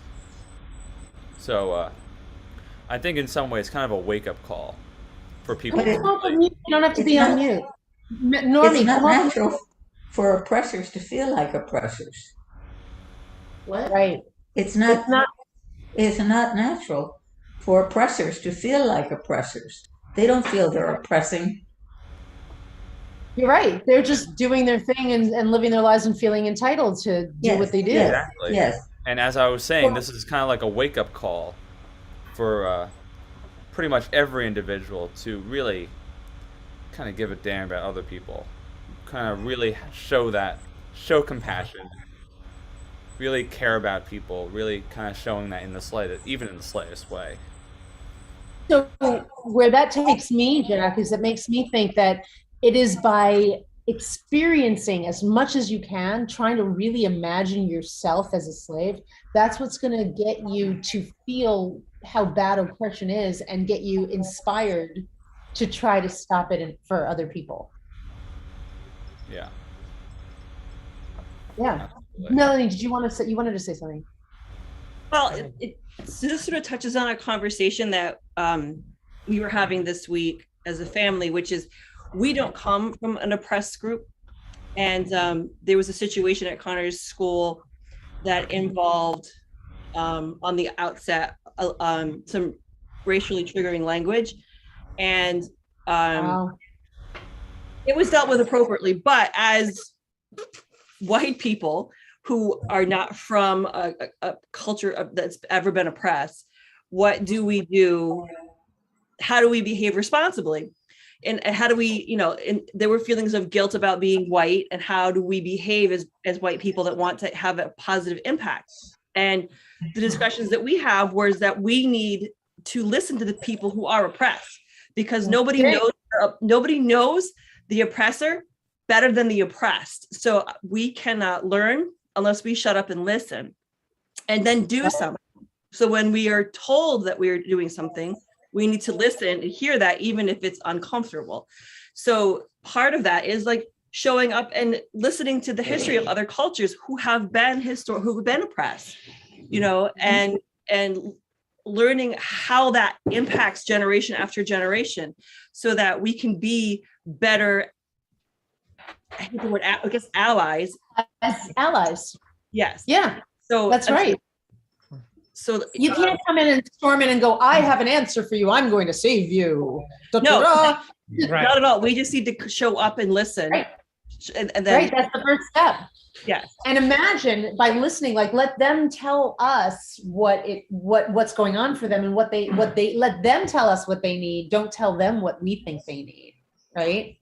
In order to be a good ally. That's exactly right. Well, it's about not centering yourself in the discussions. It's really hard as somebody who wants to care to not dominate a discussion about how that discussion should go forward. So, right. And in order to do that, that's what I talk about this being an empathy exercise. That's what I'm after, is like, you know, really to get yourself into someone else's situation, and then you'd understand why it's so important to give them that space and just respect letting them have the voice and letting them take the lead and take the initiative. Yeah. Yeah. And it's very easy to just keep wanting to fix it and be like, I know how to fix it. I know what to do. I've got ideas. Like, it's a lot harder to say, no, you tell me, you guide me, and I will support that. It's very hard. It's hard when you really want to fix it. You really want to fix it. So yeah, exactly. Gorgeous. Thank you. All right. So with that, this brings us to, remember I said we're going to drink the wine again, our second wine time. Who wants to lead us in this one? Grandpa. Yeah. Another glass of wine.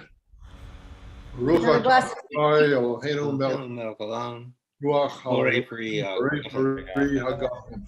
Amen.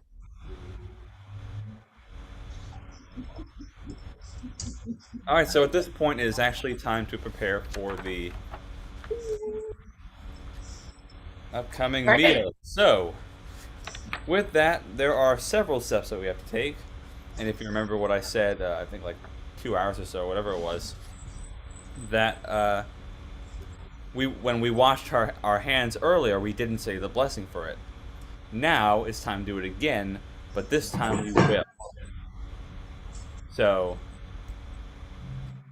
as you do it, I'm actually going to skip over to this. This arose 2 years ago when the pandemic, when we were at the height of the pandemic, and I think it's still as relevant as it was before. So, as we wash our hands, please keep this into consideration. Go ahead and read it while people rinse. I'm going to rinse while you talk. I'll represent. Go ahead. All right. So maybe Roy, would you read it? Sure. Absolutely.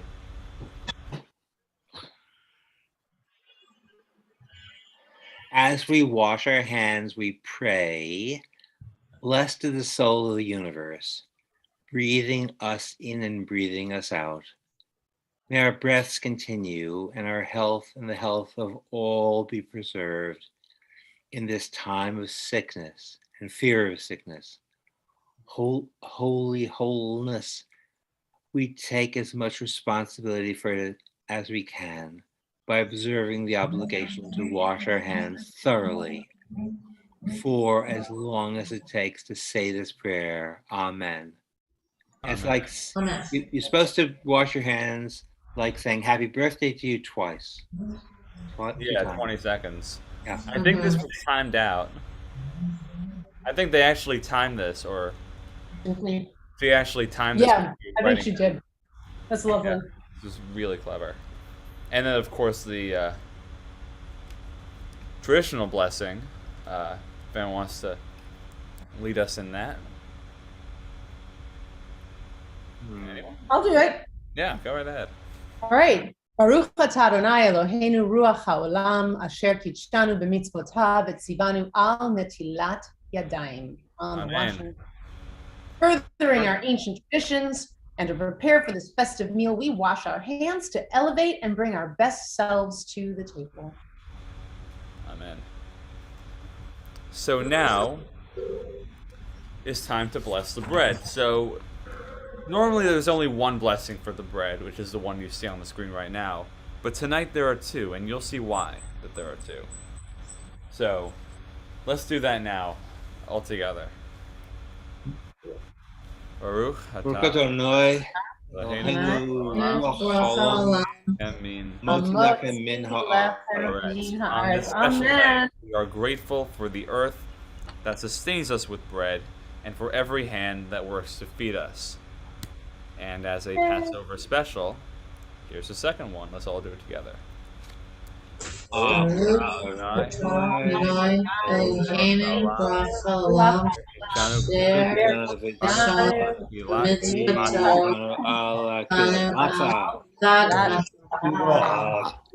On this special night, we observe our culture's tradition to eat unleavened bread on this occasion. Hey, amen. Amen. And now we do the exact same thing for the bitter herbs. Awesome. Together. I love them. I'm gonna take off, guys. I was really glad to join you. Glad Happy you were Passover. here. Hi to Mimi. And I can't wait for you to meet the baby. Right. Oh, so great. Bye bye now. I think we each get to eat some matzah. We do. Or recapture Griffin in some way by what? We ought to recapture him. Brings us to the Hillel sandwich, but I'm not sure if that comes before or after. After we say the bitter herbs thing, then we just make the sandwich, I think. Yeah. All right, let's this one bless the bitterness. together. Baruch atah Adonai Eloheinu. I'm not doing that yet.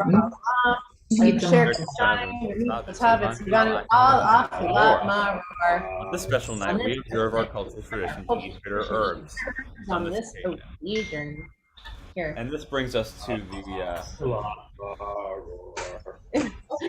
Jack, do you hear what Peter's doing in the background? Yes, I do. Very much. But yeah, so the Hillel sandwich, interestingly, in case you're not aware of what this is. So during the time of the Great Temple in Jerusalem, the great teacher, the Rabbi Hillel, decided to eat the sacrificial lamb, matzah, and maror together by creating a sandwich of them all. Because it is said... First known sandwich in history, by the way. Thing. Not joking. Before the Earl of Sandwich, he made it famous, but he was not the first one. Yep. But that's not where the word sandwich comes from. Well, the Earl of Sandwich used to like to play cards, and he wanted to be able to eat his food with one hand while holding his cards in the other. And he made it famous, but he was not the first sandwich. Hillel. But then... I know, because I wrote a cookbook about sandwiches. Wow. Cool. But then when the temple in Jerusalem was destroyed, sacrifices pretty much became a thing of the past. So anything that would bother you. Right. So do you know what was substituted often for the lamb in the sandwich? Roasted, right? Yeah, exactly. I was just trying to see if you remembered anything. From your year, I remember. Yeah, or from what you're doing right now. So that's the sandwich, and at this point, dinner is served. And right as we serve, here's a kind of a quick recap as to everything that we discussed earlier. Okay, let's see.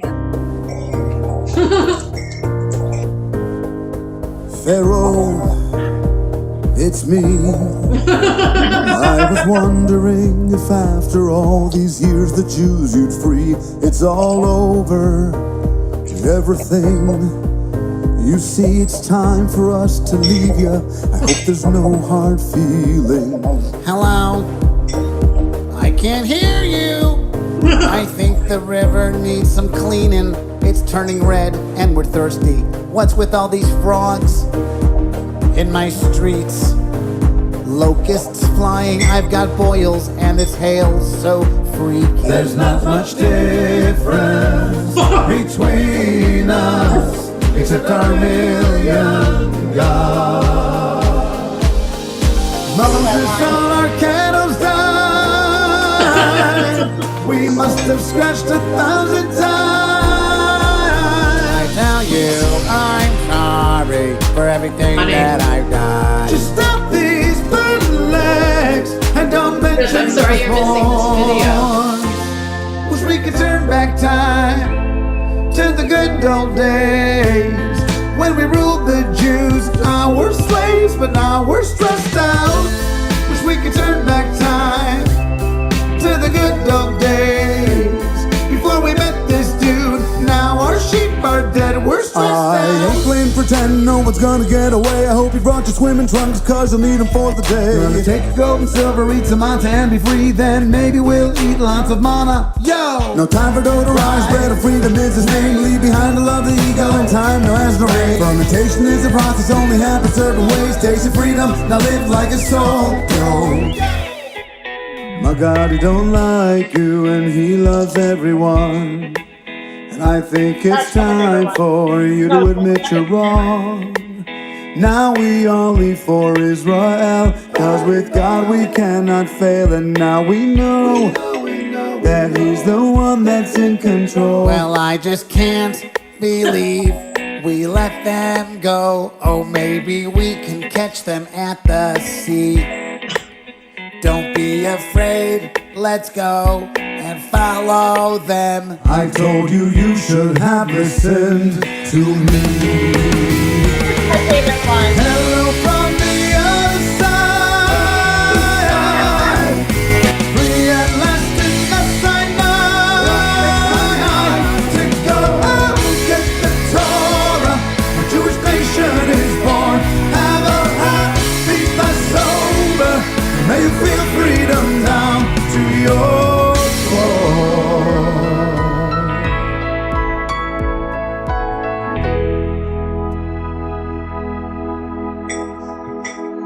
So yeah, bon appetit. And we do have more coming up. We do have our traditional Passover trivia game. Over dessert. As well as, of course, the Afikomen, and then we conclude the Seder from there. So, Rona, what time Perfect. do you want to... Well, I don't know. I mean, I think you can mute if you want and serve dinner, or you can stay on and we can have dinner together as people wish. Jeremy, you're going to have to tell us what you made. I just unmuted you. Go ahead. I kept it really simple. I made some matzo ball soup. I mashed up the matzah myself to make the matzah meal. I love that. I have not been happy when I used the boxed matzah meal. So I crushed them up and they actually turned out really well. I made them up last night and I kept them separate from the soup. Fantastic. Serving time. So that's so fabulous. Wonderful. So I have to go into an interlude of quick cooking. So we're actually going to have to get going. But thank you so much for leading us through this Seder. It was super creative. Glad you were able to come. Absolutely. Yeah. If you are Enjoy interested your in meal. returning, you're always welcome. Yes, if you wanted to sing some drinking songs afterwards and open the door for a little, we'll be here. But if not, a lot of people do it just to the meal, and that's great. That's awesome. I'm so glad you were here. Thank you Thank so you. much. Thank you very much. It's nice to meet you, Madeline. Hope to meet you in person. Thank you. Thank you. At some point. Take care. Good night. Bye. Those guys can do it. Can I break it?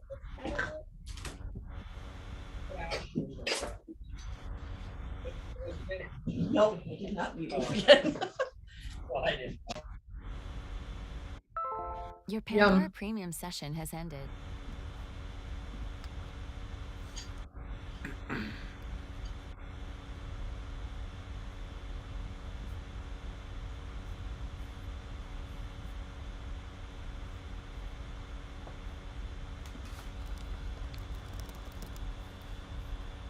So I've got to say, Jack, in your way, and Connor and Alexander in your ways, you guys are rock stars.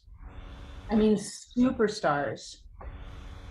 My children are superstars. Get out. Go on. Oh, really? Go on. No, they are. They're pretty fantastic. You really just help make it so great. You know, it's not great if people just sit there and blink at you, you know? You make it great, make it fun and wonderful and engaging and interesting. Everybody had such neat things to say. Like, you know, there's a lot to think about with this stuff, right? Yes. Alexander asked me this morning, he goes, do you think it would be okay if I went to school and told my friends that I get to go to Passover Seder tonight? I was like, I think that would be okay. Absolutely. 100%. Oh, Jack, lovely dinner music. Jack, that's fantastic. Jack? Jack? Hey, Jack? Can you come back for a second, Yeah. Jack? Peter's asking a question. Do we have What's with Pussycat? You'll see. We'll see. We'll take it under advisement. And then it's not unusual And then it's not unusual, right? as an interlude for Return to the Season. Jack, that is delightful dinner fare. I love it.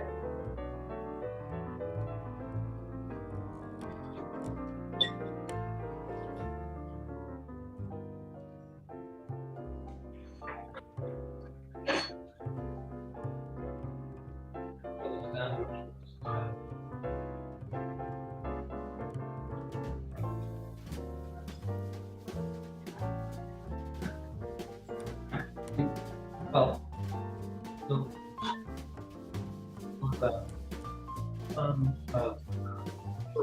Yeah, but the girl's still alive. girls still alive. Yeah. Your title you get it from city. Right. So it was Viscount Itching. Fabulous. I love that. Fabulous. Oh, that's so good. Yep. No hype. Yep. Fabulous. 72 and 2.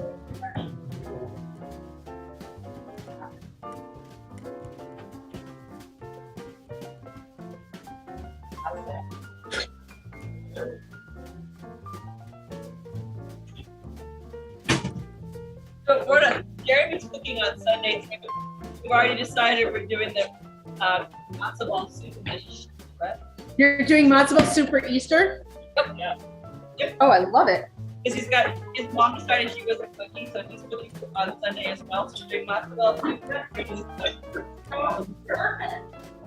Perfect. My God.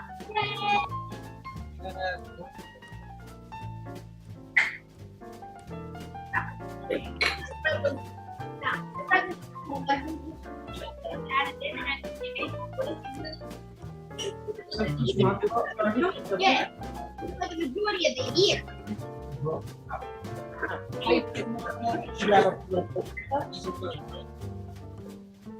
Cambridge. I love it. Now part of the private school teaching.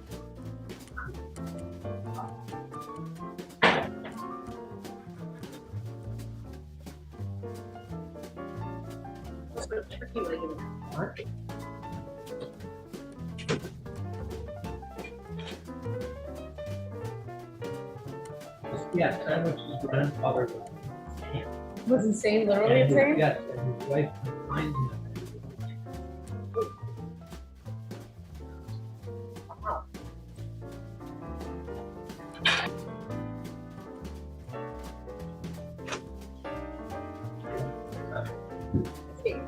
So he survived. His son, he's first Viscount. Oh. So his grandson became Viscount. Mm-hmm. You the card player? He was grandson. Mm-hmm.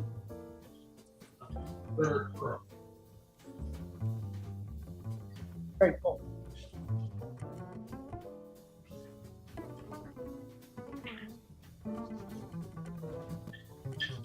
On the left, in the bottom, in the little drawer thing. Not in the drawer, sorry, above the drawer, in the little baskety thing. Got it.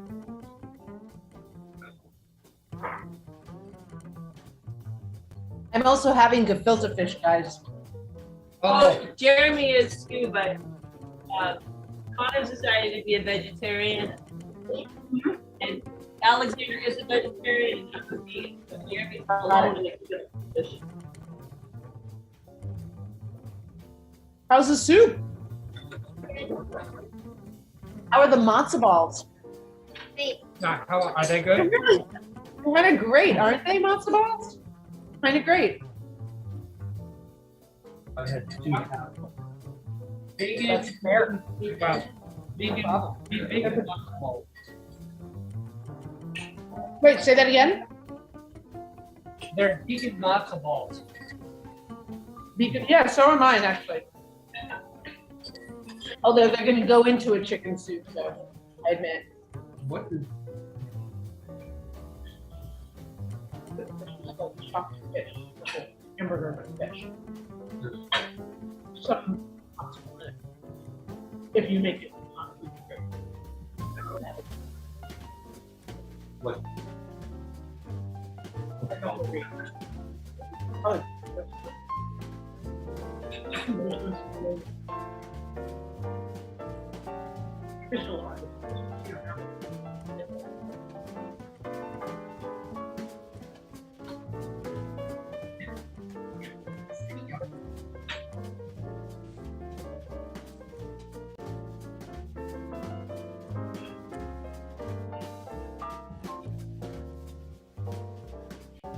Jack, I'm loving this music. It's so funny. Just Vince Guaraldi?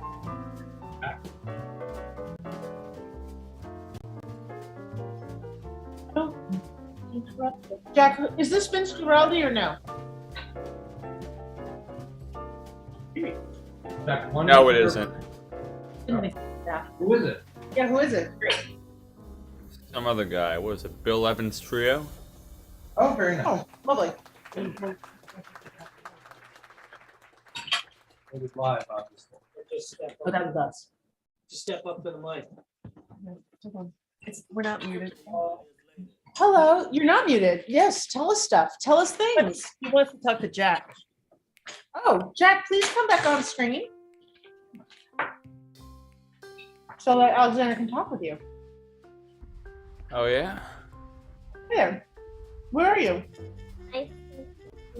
I am currently trying to... It's okay. Wait, what did you say? Yeah? You don't have to be shy. You're shy though. All right. Can't feel shy. He was just here. He's feeling very shy for some reason. So he was just eating dinner, getting very emotional, saying how much he loved Passover Seder. He loved everything about it, and how he thought Jack did such a wonderful job, and that he wanted to be sure to tell him. And I said, you should tell him now. But he's very Then he got shy. getting very sentimental about it. He's having a hard time finding his words. But he wanted Jack to know how much he loves being invited and what a wonderful job he thinks Jack does. That is so meaningful to hear, Alexander. Really beautiful to hear. Thank you for saying that to Jack. Thank you. You gotta imagine it's Jack's mom that makes me feel so happy. And as your auntie, that really makes me happy. Totally. It's lovely. Well, we're gonna have trivia soon, which is fun. And an afikoman hunt. And, a couple of drinking songs. You're gonna have to drink more grape juice. You're getting on plane. Peter just asked if you're gonna get on planes and come to New York and hunt for the afikoman here. Well, we still have those plane tickets. Yes, we have a lot of stuff on that. We do. Definitely do. By the way, in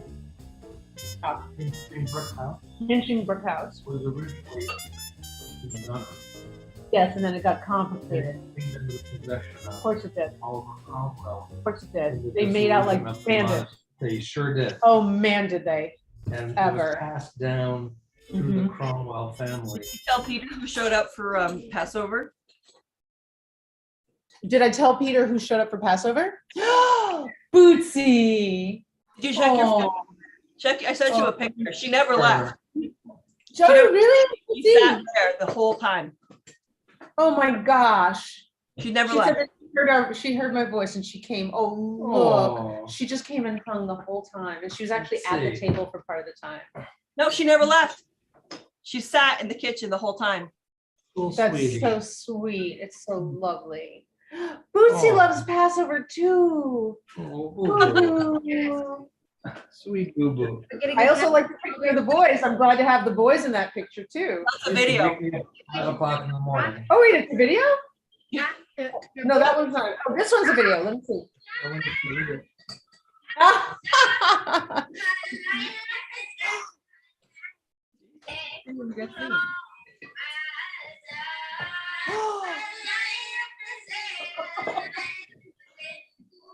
Oh my gosh, you got to do this next year.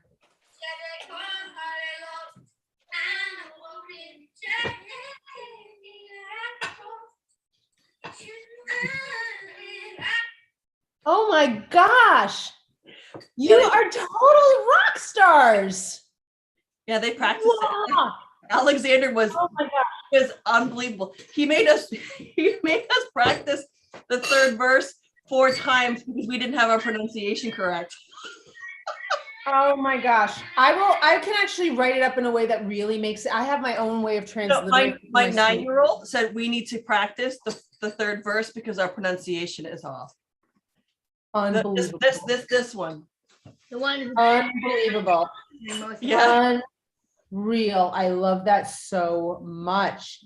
All right, I've got to forward this. Can you send that to Jack too? I'm trying to forward. I was gonna ask if you wanted some salt on that matzah. Yeah, I prefer salted matzah.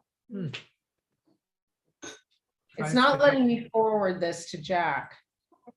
Oh my gosh. Incredible. I think it was number, but if you don't, I'll tell you right now. Because wait, here we go. Oh wait, I got it. I heard you did it. You did it? Good. Did it. Thank you. Oh my gosh, you guys are amazing with the Hebrew. Oh, if I had known, I would have absolutely asked you to do it in Hebrew. Well, we were, so they just practiced it. So that way they would be ready if they were asked to sing or do something different. So incredible. Incredible. Jack, wait till you watch that video. It's insane. Wait, you're on mute. Alexander made us practice many times. Well, you know the old. Not happy with the way that we were saying. What was the word that we weren't saying right? There was one word that he was not happy with. The start of the third verse. The start of the third verse, he was not happy with. Shebechol. Yes. Shebechol. That means that on all other Shebechol, that on all Halelot, the nights. Yep. Cool. Oh my gosh, so cool. So cool. That soup looks so delicious. It really does. It really is. It's beautiful. So I'm sorry you guys had this instance at school. I feel so bad for whoever it ended up being somewhat of a miscommunication, which was an opportunity for some education. Yes, I get that. But it just sparked a whole lot of conversation about so there were some kids on the playground that were making monkey noises, and there was another student that heard it and thought it was being directed at an African-American student and yelled at them. And Connor observed the whole thing and went and told a couple of teachers. But he was so upset about it when he came home that he told us about it. So I made sure that the principal was informed. Right. So it was younger students, and during the investigation, what came out was that that group of students was learning about clans and about prehistory, and they were actually doing that in class, and it carried out to the playground. I see. So it wasn't being directed at the students, but it was an opportunity to learn about why that particular topic would have been would have been very charged. Yeah. Right. Yeah. So that prompted a lot of discussion in our house as to why that was charged and why it's important that people who are white to be aware of when we make that sound and, or why, or, in those situations, Right. Right. Good. Struggles a lot with feelings of guilt about being white because you know what to do about, what our ancestors participated in, how the system is set up to benefit white people, especially white men. So so we talk a lot about what he can do that's beneficial because guilt isn't beneficial. So listening and taking action when you see something, which is what he did. And then when he wasn't feeling comfortable that something was done, he came home and he said something to his parents, and then we took actions. And investigation took place. Great. These are the things that you can do that are productive because you're guilt about it. Like nobody wants you to feel guilty for being white. You took an action, and then and it ended up being a misunderstanding. But even so, people could still learn from even those, right? Right. Still a good opportunity. But there was an African-American student on the playground that heard that exchange. And so it does need to be addressed to make sure there wasn't an impact. The only person who can say whether it was impactful is that student. Right, exactly. It's not for anyone else to say. Yeah. Right. So that's right. But exactly. that was but it just gets into this whole discussion about how do we handle it? What do we do? What is our, and the only person that nobody knows you better. Nobody knows their oppressor better than the oppressed. So as a member of the dominant culture, you have to kind of shut up and listen to the people that are. It's funny though. It's a very common thing. I mean, Jack, do you remember when you first learned that slavery had happened in our country? And that it was the Europeans I remember that very well. I mean, you were really young and you were devastated and you felt that you personally should be punished for slavery because you were a white European. We had so much to talk about your feelings of guilt. It was Jack had the same thing, guys. He had the same thing. He sincerely felt responsible for slavery. I was like, you weren't born yet. But it raises another point for me, which is just that what's really good also is to recognize the ways in which, the ripple effects of something like slavery are still with us. And we shouldn't think that, we should be aware of privilege. We should be aware of the ways in which we are still benefiting and not just feel like we have things coming to us. Do you know what I mean? But also what I've been learning is that there is generational traumas that are passed down from slavery, and that African-American people have a higher likelihood of certain mental disorders, but there is still traumas that exist that are passed down genetically from slavery. So 100%. It's not something that is in the past. Something that epigenetic changes, which, by the way, Holocaust survivors too. Yay! Hurrah! The other thing that I was going to share this earlier too. So I have been digging into my family tree, which I thought was pretty sorted, and it's not as sorted as I thought it was. It's not as what as you thought it was? As sorted? It's not as sorted as I thought it was. I always grew up thinking that, or being told that I could trace my family roots all the way back into England to the 900s. Right. Wow. That's clearly the case. It poses a lot of. I started just to do some digging because I was trying to figure out who my ancestors are.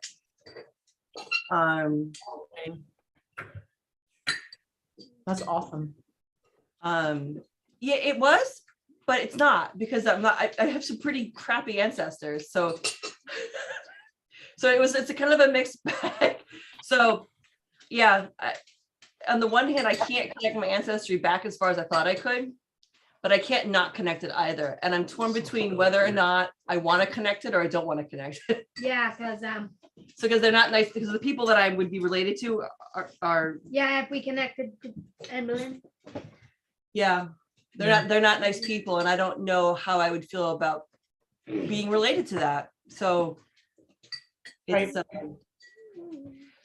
Well, you know, the fact is being related only means that you're related. They were still them and you still are you. Like, you know, it doesn't like, I was thinking about, there was a study done where Yesterday. a few decades, several decades ago in Israel, they took a bunch of children of Holocaust survivors and children of Nazis, and they put them together for an extended period of time over months. They didn't know what was going to happen. They had no idea, no preconceptions, nothing. But what happened blew their minds. They hadn't thought of this as a possibility. It turns out the children of the Nazis couldn't live with themselves. They were suffering so terribly. And the children of the Holocaust survivors were suffering in their own way, but they were not suffering in that way. And their hearts went out to the children of the Nazis who had done nothing wrong. They were just simply children of people who had done things that were wrong. And they were really working hard. The children of the Holocaust survivors worked so hard to try to help the children of the Nazis get over their guilt. And that's what started to happen in these sessions. That's what the sessions became about. Not wild, but the real important point that the reason I mentioned is like the children of the Holocaust survivors were saying, they're not you, you're not them, you're you. You're living a decent life. You have nothing to feel shame or guilt about, you know, personally. But the difference between that and what's going on in this country is, I mean, I think, and I guess I can't really speak to it because it's not, is that this country hasn't made reparations.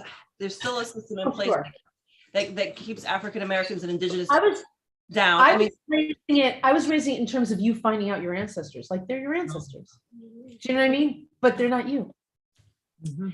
Yeah, but there's, I don't know. I mean, yeah. But there's a difference. I was saying this to Jeremy, there's a difference between knowing on the grand scheme of life that as a white person, I'm probably related to somebody that owns slaves. And then there's knowing that my 9th great grandfather started several plantations in the South. That's a different level of connection. Yeah. That hits home a little. And I don't know, I can't say for sure, I can't make the link and I can't not make the link, but knowing that there's a possibility, I don't know, like when you kind of refine that down and it sits in your lap, I don't know, I guess it just, I don't know, it makes it's not an abstract idea anymore. It's not like my 17th, 9 times removed. It's well, it'll be interesting for you. I have a book for you to read.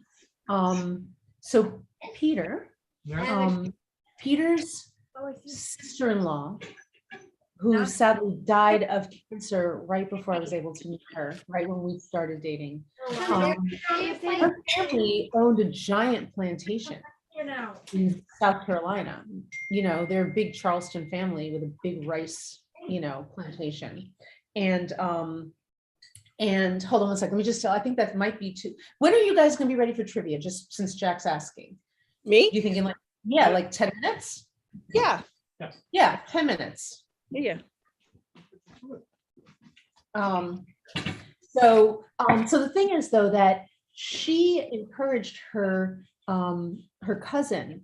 A lot of the cousins they had cousins reunions, and wasn't there a thing about not wanting the Black cousins to come? That they wouldn't acknowledge that the Black cousins were actually related. But of course there were Black cousins because there had been a plantation, right? And one of the cousins, this guy Ed Ball, is just a terrific guy. I like him very much, and he is a writer and a historian. Is he? Yeah, and a professor. And she was the one cousin that discovered that there were African American descendants of the of their right. So he discovered that there were African American descendants of the Ball family, and she was really encouraging him to push that forward. And To then write about it. and he wound up writing about it. The book is called Slaves in the Family. Did you hear Peter, or should I repeat it? The book is called Slaves in the Family. Oh my God. Okay. He went there. He went all the way there. Wow. And it caused friction in the family, as you can My- imagine. With the My dad would have another heart attack. It's better. You know, but he did. He wrote that book, Slaves in the Family. Edward Ball. Really being able to put yourself in somebody else. Fascinating, eh? So that's the whole reason why we do these. I'm making a note of that. So just, This stuff is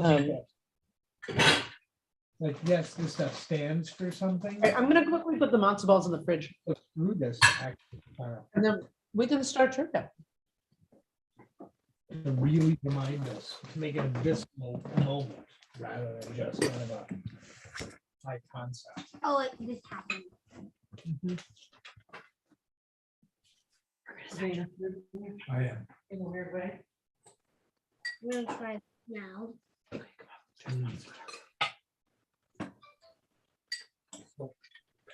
Matzo ball soups to win. oh yeah, this is good stuff. Is there any more matzo balls?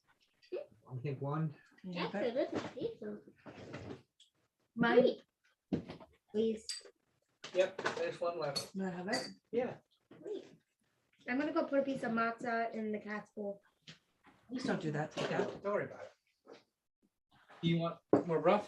A little- yeah, a matzah little bit. then. There's some rough. No.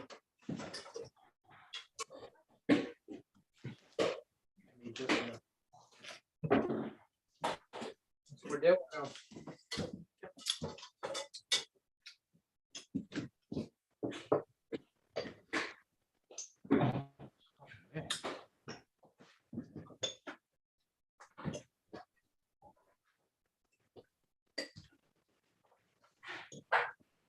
I think I'm gonna go a little easier on paprika. Next time I do clover. This one? Yeah, Yeah, it's a little. a little strong on the paprika. Please don't use your fingers to eat that. That spoon's right there. No, still, that's what I'm saying. I'm like, it's not like somebody didn't give you a I just utensil. want the sock. I just want the sock bits though.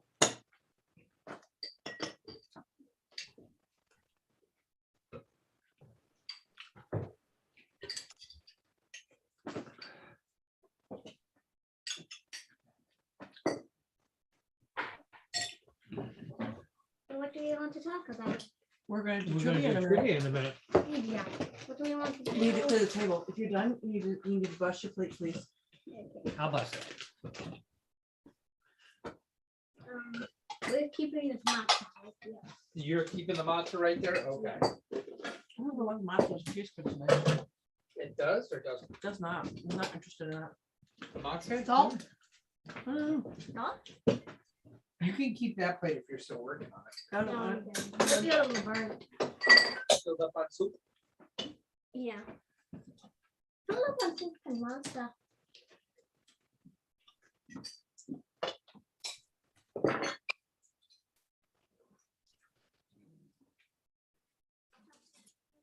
Oh, sorry. Wait, what do we have before? We didn't do the You need to bust this plate. You need to clear that at this table, please. after the soup.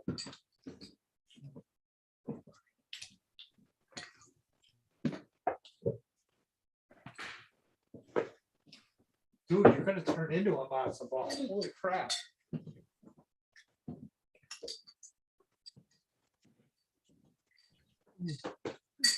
That's really good today. The matzo ball soup?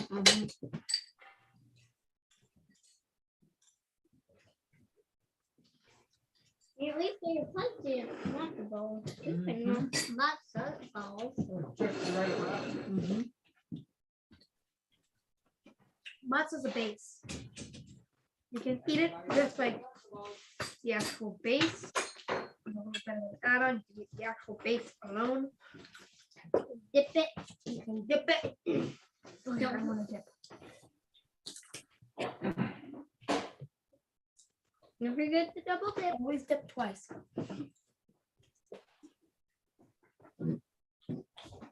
love this. I like dipping it in the salty water.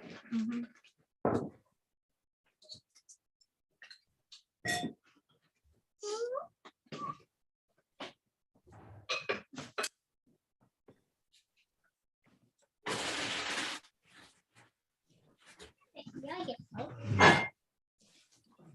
Salt water is a good way to digest.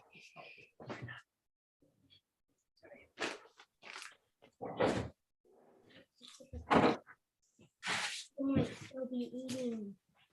We're finishing because we're doing trivia soon.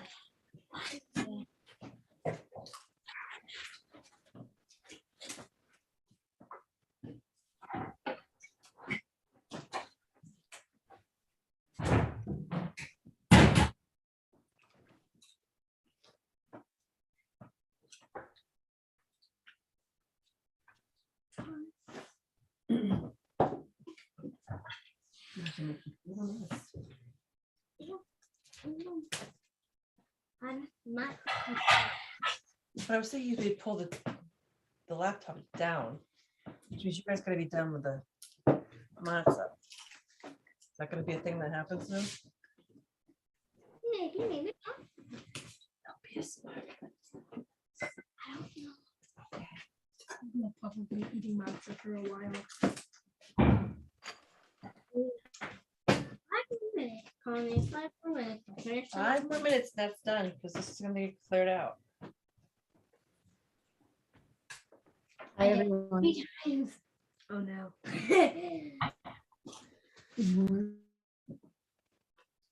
I'm just 2 times.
Hello. Are we all coming back? Should we all be coming back now?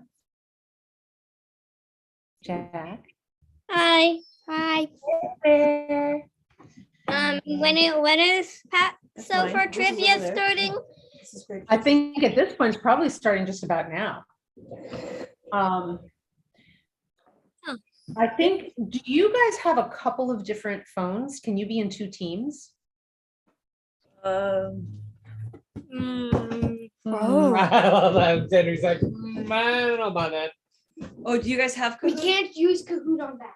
It's a website, meaning that my pad. Where is your pad?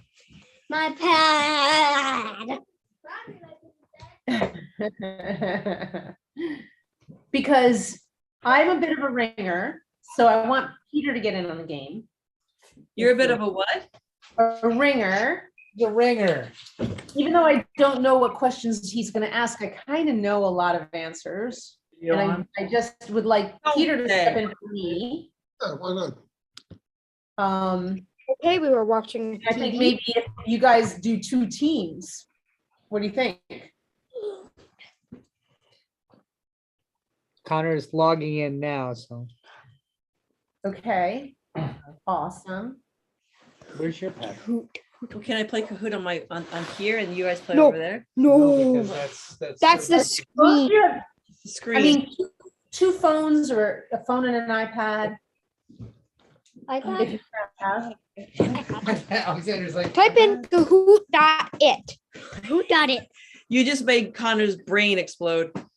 This is gonna make up for my lost progress on Kahoot today. Connor, I have Oh. something to say. Me too. What Yesterday, name?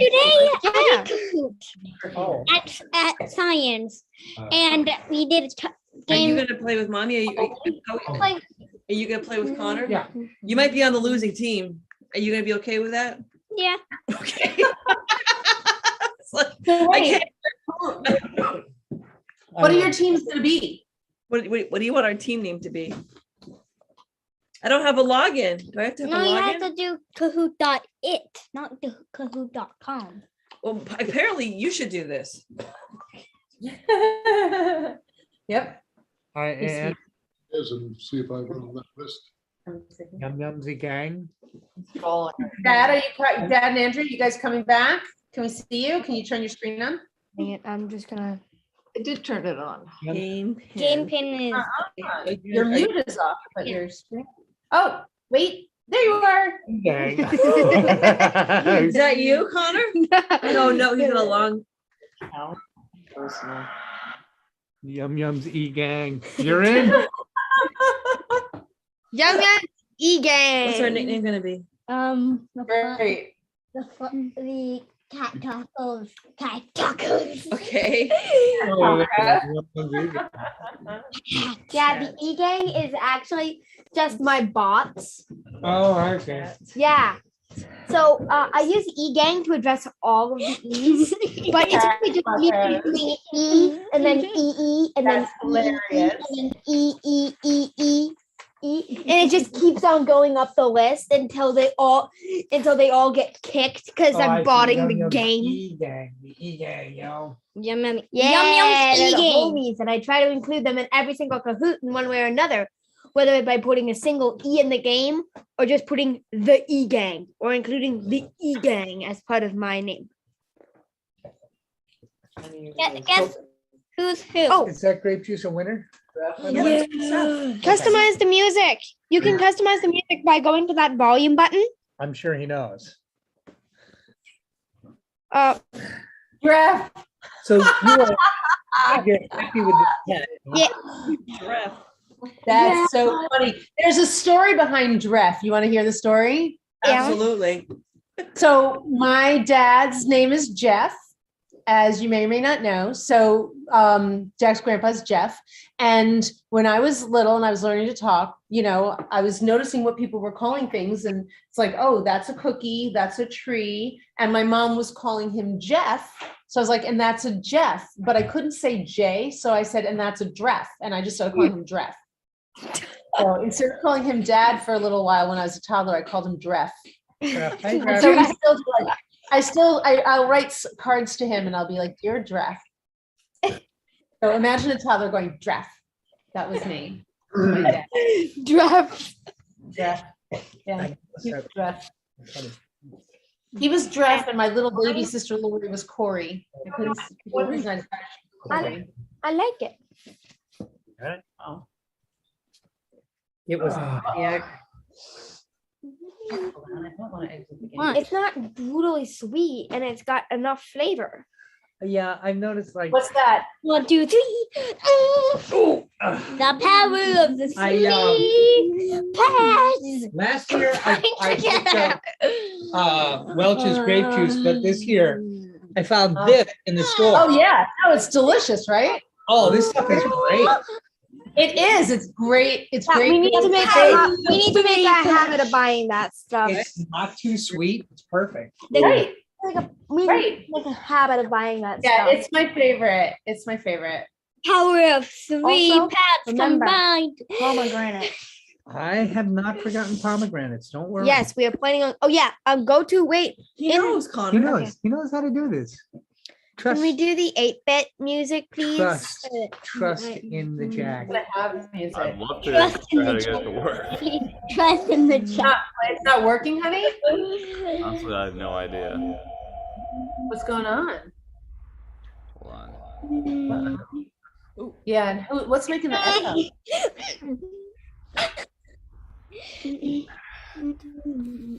How many people are in? Yeah, there's. Thank you. 1, 2, 3, 4. Are we waiting on one person? We are not, but we're waiting for Jack to figure out why it wouldn't start. So he's about to try to start it. Oh yeah. Who is in? We're all in. Oh great. Yep. Oh, I need you on my team. Does it? Yeah. Andrea, Grandpa definitely needs a little They'll tip. show us on the screen. Your There's 4 little boxes in front of us, so we have to click the one that we think it is. Don't worry. They will show us what to do. They're cahoots, not They use these in school. Yes. Oh. Actually, I did it yesterday. So, the answers to the questions, the question will be shown up there, and the answers will be like in the colored squares. know. Then you press the corresponding colored square to which answer you think it is. If you don't get the answer right, you don't get any points. If you get the answer right, you get points. And the faster you get the correct answer, the more points you get. I know. Correct. I remember Put it all up. Passover question. Let's see. Who knows what'll happen? Got a little calcium deposit. Oh no. That's fine. Your aunt That's gets it all the normal. time. Yeah. Normal. I used to get them all the time too. I also have a calcium deposit that hasn't been leaving. Can I see? Can I see? Oh, yeah. There are little hard spots. Tonight he's having trouble. Yeah, I know about that calcium deposit. Are we waiting for anyone? Nope, we're ready, honey. Okay, we're ready. All right, let's do this. Let's do this. Here we go. Hey, we lost. Oh, there we are. There we lost go. us. Here we go. Get ready. Loading. You have to do it. Welcome Passover Seder. All right. 2022, first night. Here we go. First question. Which one? What is the Hebrew word for Seder? Seder. Seder. Which one? Which one? Come on. I think it's Haggadah. Which one is it? Wait, God. What is it? What is it? What is it? This one? Okay. What is it? 4, 3. Oh wow. Yeah. Fourth place. You were close though. He's on the podium. Seder is the Hebrew word. That's a trick question, Seder Jack. is the correct But you didn't word. fool Alexander. He got it. Okay. There's 25 questions. We have plenty of time to recover. Oh yeah. Yes, of course. Or do you? Done. All right. Next question is: during the Seder, there are 2 blessings over the bread, but what is the second one specifically over? Oh my gosh. The bread. The bread, the matzah, everything but the bread. Or wait, there are 2? Everything but the bread. Wait, Wait. there are There are two? Wait, who said everything but the There's bread? that one. Everything but the bread. But the bread. Everything but the Oh, yeah, bread. he got it too fast. He got 900 and. Now we know. Funny. Oh wow. That taco's in the lead. Yeah, I'm not answering any of these, by the way. This is Alexander. Jeff, we're coming. For ya. All right. Taco. Next question. Which matzah from the table is broken and used as the afikomen? The top one, the middle one, the bottom one, or the one below the bottom one? Yeah. More points the one below the bottom one. I think you're just trying to lose. There is no. Take the one below the bottom. What do you guys do? Oh no, you should be playing this. Are you? He wasn't here for this part. What afikomen game are you guys playing? Yeah. Bruno, are you playing this too?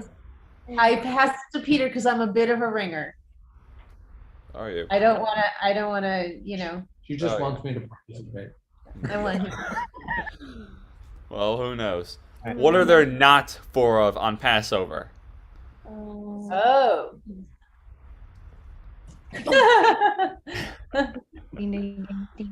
Two correct. You would have been right with either of those two. Tricky, very tricky. Yeah. See, you never Nice. know what's coming. Ooh. Faster track dancers. Faster correct answer. Yes, speed counts. Oh yeah, I'm sure it does. How much longer does Passover last in Israel than Palestine? What? Some of these trick questions. I think it's shorter. I think it's shorter too because it's only one day. I was like, it's because it's one day everywhere except for Israel and Palestine. You look for joy. We get that one right? I think, did we get that one right? We did. Yes. Yes. Who knows? I mean, Yes. Shorter in what's Israel going than on. everywhere else in the world. Good question, Jack. Great question. That's a great question. who knows? All right, next question. What used to be part of Hillel sandwich but is no longer part of Hillel sandwich? Oh, I was so not paying attention during when she said that. Yeah. Arby's The float bread. Okay. It's okay. It's okay. It's okay. It's okay. Oh, that's right. The float bread. Someone choose Arby's furry steak. I wouldn't be surprised if they did At that. least you didn't say Arby's. Yeah, exactly. At least you didn't say that one. Yum Yums was right. They were coming for you. Oh yeah. Wow. Ref is on the fence as well, though. I didn't hear that one. It's okay. It's okay. Okay. Rather on the podium or was in either- fourth it was- place. What's going on with So homie? you're on the podium. There are like there are 14 questions left. You could easily take the Alexander, you have answered every single Anybody's game. It's absolutely Yeah. anybody's game. That's the way. That's the fun of playing with four people. Yeah. All right, here we I go. want Next to make a point. question The is 9-year-old has been the one to answer. Oh, all double these points. double points. True or false? We eat on Passover. True. Sorry. True. What question is that? What type of Oh my question god. is that? Okay. There you go. Good work. Dying it. Right. Dying it. No! Oh. Yes! All about the speed, man. Not detecting my finger. Oh, Snake I in there. totally thought you Drake got is hanging in there. He's gonna sneak up from behind, guys. You got to be careful. Dref is. Be careful. He might be pacing himself and then zoom. Who knows what homie's going to be doing either. Careful. Yeah, homie. All right, here we go.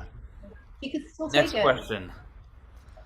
All right, double points again. Double points. What was what most is- likely the name of the pharaoh who enslaved the Israelites? Oh, yeah. Pharaoh, Ramsey III, Ramses II, or Rick Scott? What? Yeah, Rick Scott, boy. Rick Scott was the correct answer, I though. would have guessed that too because in the movie. Jeff, I'm shocked. I would have thought Oh you. my god. Did you have the wrong Ramses, Jeff? Wait, what happened? Jeff said Pharaoh. You said Pharaoh. Who knows? I mean, This is Pharaoh. That's like, Grandpa's just Grandpa. Yeah. there's always a chance that I might. Well, There's always a chance I might mess it up too. So. That's true. That we watched. Yeah, you never know it. I think it happens like almost every year or so. But anyway, here we go. Which direction did the Israelites cross the Red Sea to escape Egypt? Oh. North. What? No. Yes. Yeah, it was a little bit tricky, right? Yeast. East. Yeast is a Where the Red Sea direction. is. It's good. You have to look at that. Yeast is delicious. Yeast is delicious. Changed my mind. Yeast is delicious. You bet it is. Yeast is very delicious. I I kinda should want know. some yeast right I now. asked for extra yeast on my popcorn at school. Halfway through. Oh yeah. Yeast on your popcorn. All right, next question. This is multi-select. Multi-select. Oh. Which Seder steps come before Safun? Choose all that apply. I'm Not food.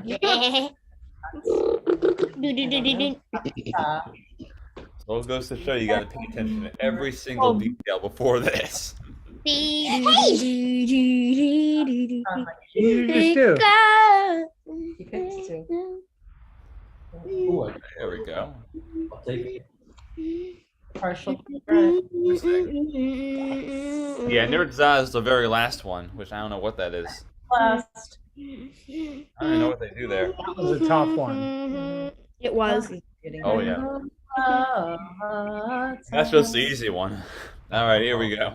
Oh no. In the story, how did the Israelites get manna? Oh, that's a little. That's like an epilogue. Yeah. That's the post quill. They ordered it to Instagram.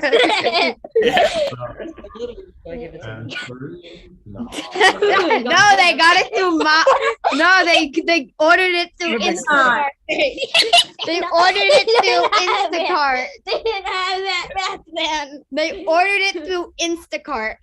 Good question. I love it. That It's very didn't fun. exist.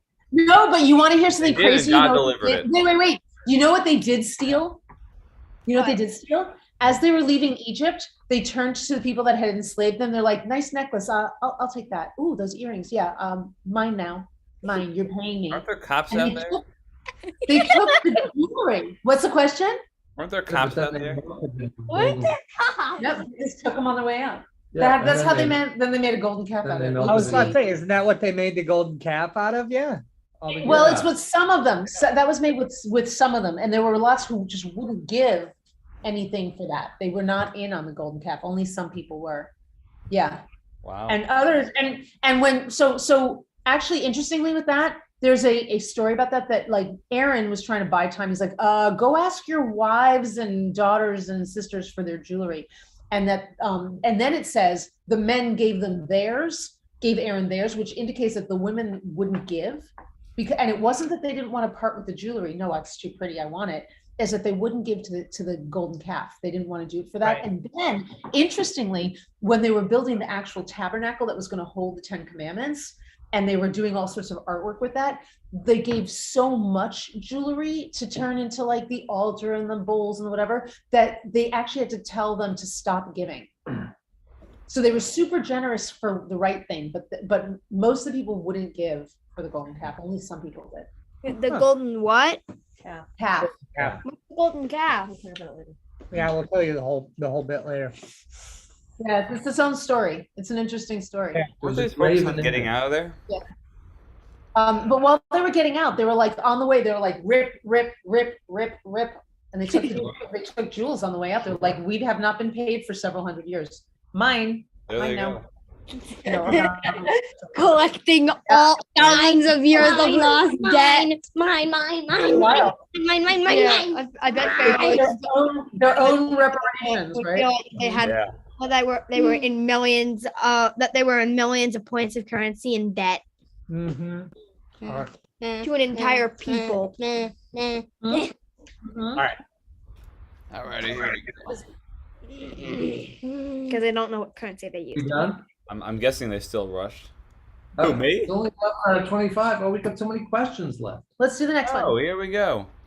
In the traditional version of Who Knows 1, what is 12? Sons of Jacob, tribes of Israel, months of the year, or tables in the law of the 12 tables? Don't hit me. Right.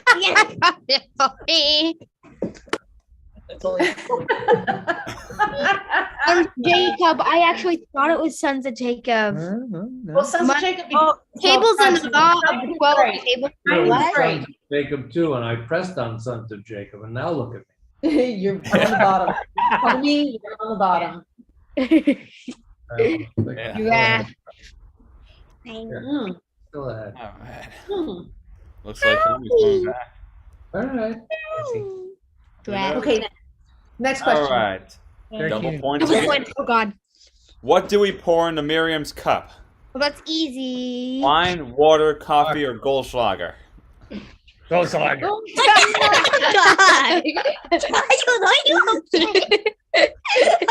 Did I just watch a child drown themselves? Who said one? Why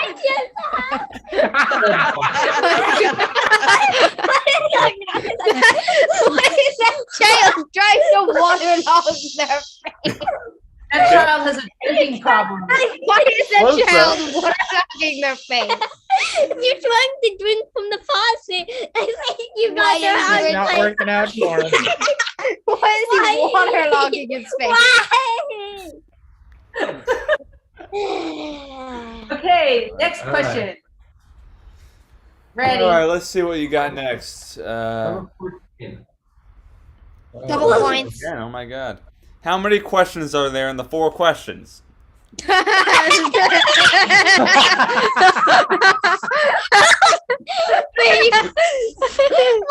of question is that? What I find is interesting is that almost everybody went for the red square. Yeah, we went first because you know that speed's of the essence. Yeah. Absolutely. Well, yeah. Okay. Who knows? I mean, I don't know what's going to happen tomorrow, but. Next question, Boo Boo. All right, yep, here we go. Who knows what this will entail? During one of the confrontations between Moses and Aaron and the Pharaoh, Moses' staff turns into what? I think we got to double check that. It might Mini be Moses.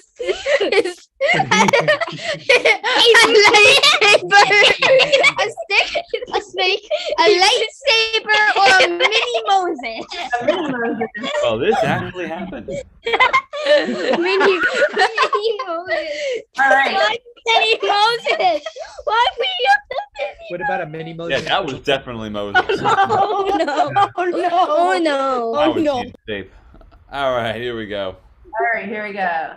What other holiday coincides with the first night of Passover this year? Good Friday, Black Friday, Easter, or Pandemonium Day? Pandemonium Day. No, that's a real thing. Pandemonium Day. That's a real thing, if you can believe that. Pandemonium Day? Yeah, July 14th. It is? Yep. July 14th Yeah. is Pandemonium Day. It's, Crazy. It's Bastille Day. Bastille Day. But it's also Pandemonium Day. Oh, come on. All right. Tomato. Oh, yeah. Next. All right. We're ready. I'm still eating here, by the way. All right, here That's we go. Puzzle. You have to drag it in the right order. Double point again. Oh no. What is the Oh, question right. that sets up the 4 questions? Oh. Oh, you got to put them in order. Just Oh, try.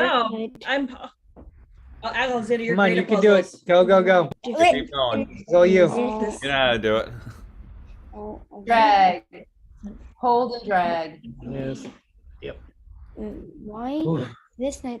Yay, boys! Go. Why is And it different girls. from all other nights? I don't know why my brain was working on that one. Yeah, that's me whenever I do a math problem that's slightly too big. Yeah, where your brain turns off for a It just melts. Maddie and Sylvie melted my brain in math class. So yeah. You sound excited to have Sylvie back. Yes. All right, who was Zipporah? Oh, come on. Moses' wife, daughter, lawyer, or favorite Costco manager? Costco. Costco. No. Costco. Moses' wife. Oh, wow. And Moses. I thought it was the lawyer or Costco manager. I can see that. Oh, I'm catching. As far as we know, we have a daughter. At least not with her. Did you have sons? Yeah, 2. Oh. Gershom and Eliezer. Ooh, what do I win? Who's Jacob? I was thinking Pharaoh. I'm sorry. Nothing. Sidekick, like, took over after him. His Like general. Mr. Spock. Well, he Yeah. was younger. He was a general. Oh, you going down? Oh, I know. Ooh, another puzzle. Double point. Don't know. What is the common order in which the 4 children are presented? Oh, you guys, you got this. You got this. Wise one. Do you know which Drag, drag, drag. One. The wicked Simple one. one's last. The one who doesn't. Oh, check that illustration's fantastic. I think That's from like an ancient. That's from a really like a medieval Haggadah. Oh my God, Jack. that's it. That illustration is phenomenal. Bless the gas. Make No one can let us guess. Tom. I'm letting us guess. Bless the gods. They made Godzilla. Oh, You got it. You did it. Wait, you changed from here. I don't know how. Bless the gods. I don't know. Drag. Oh dang it! Daddy accidentally clicked on the one who does not know how to ask, and he accidentally swapped it with the wicked one. Oh, is that what it was? Oh, wow. We get the answer right. Painful. Yeah. Painful. Just aren't He was getting being a little wicked Yeah, I mean- there, or he was the one who did not know how to ask how to move them. They made You know, in Godzilla. the end, if they're going to switch any of them, those 2 are the ones. Electric pie today. No. Bless the gods. They made. Ooh. Oh, whoa. Okay, crazy. Upset. 1,500 points. 6 still to go, though. Let's see what happens. And who knows? It could be. I mean, All right. That's Next. that close. All right, here we go. Double point. Double points, guys. Some Sephardic Jews mimicked the lashings received by Jewish slaves by swatting their Seder table mates with what?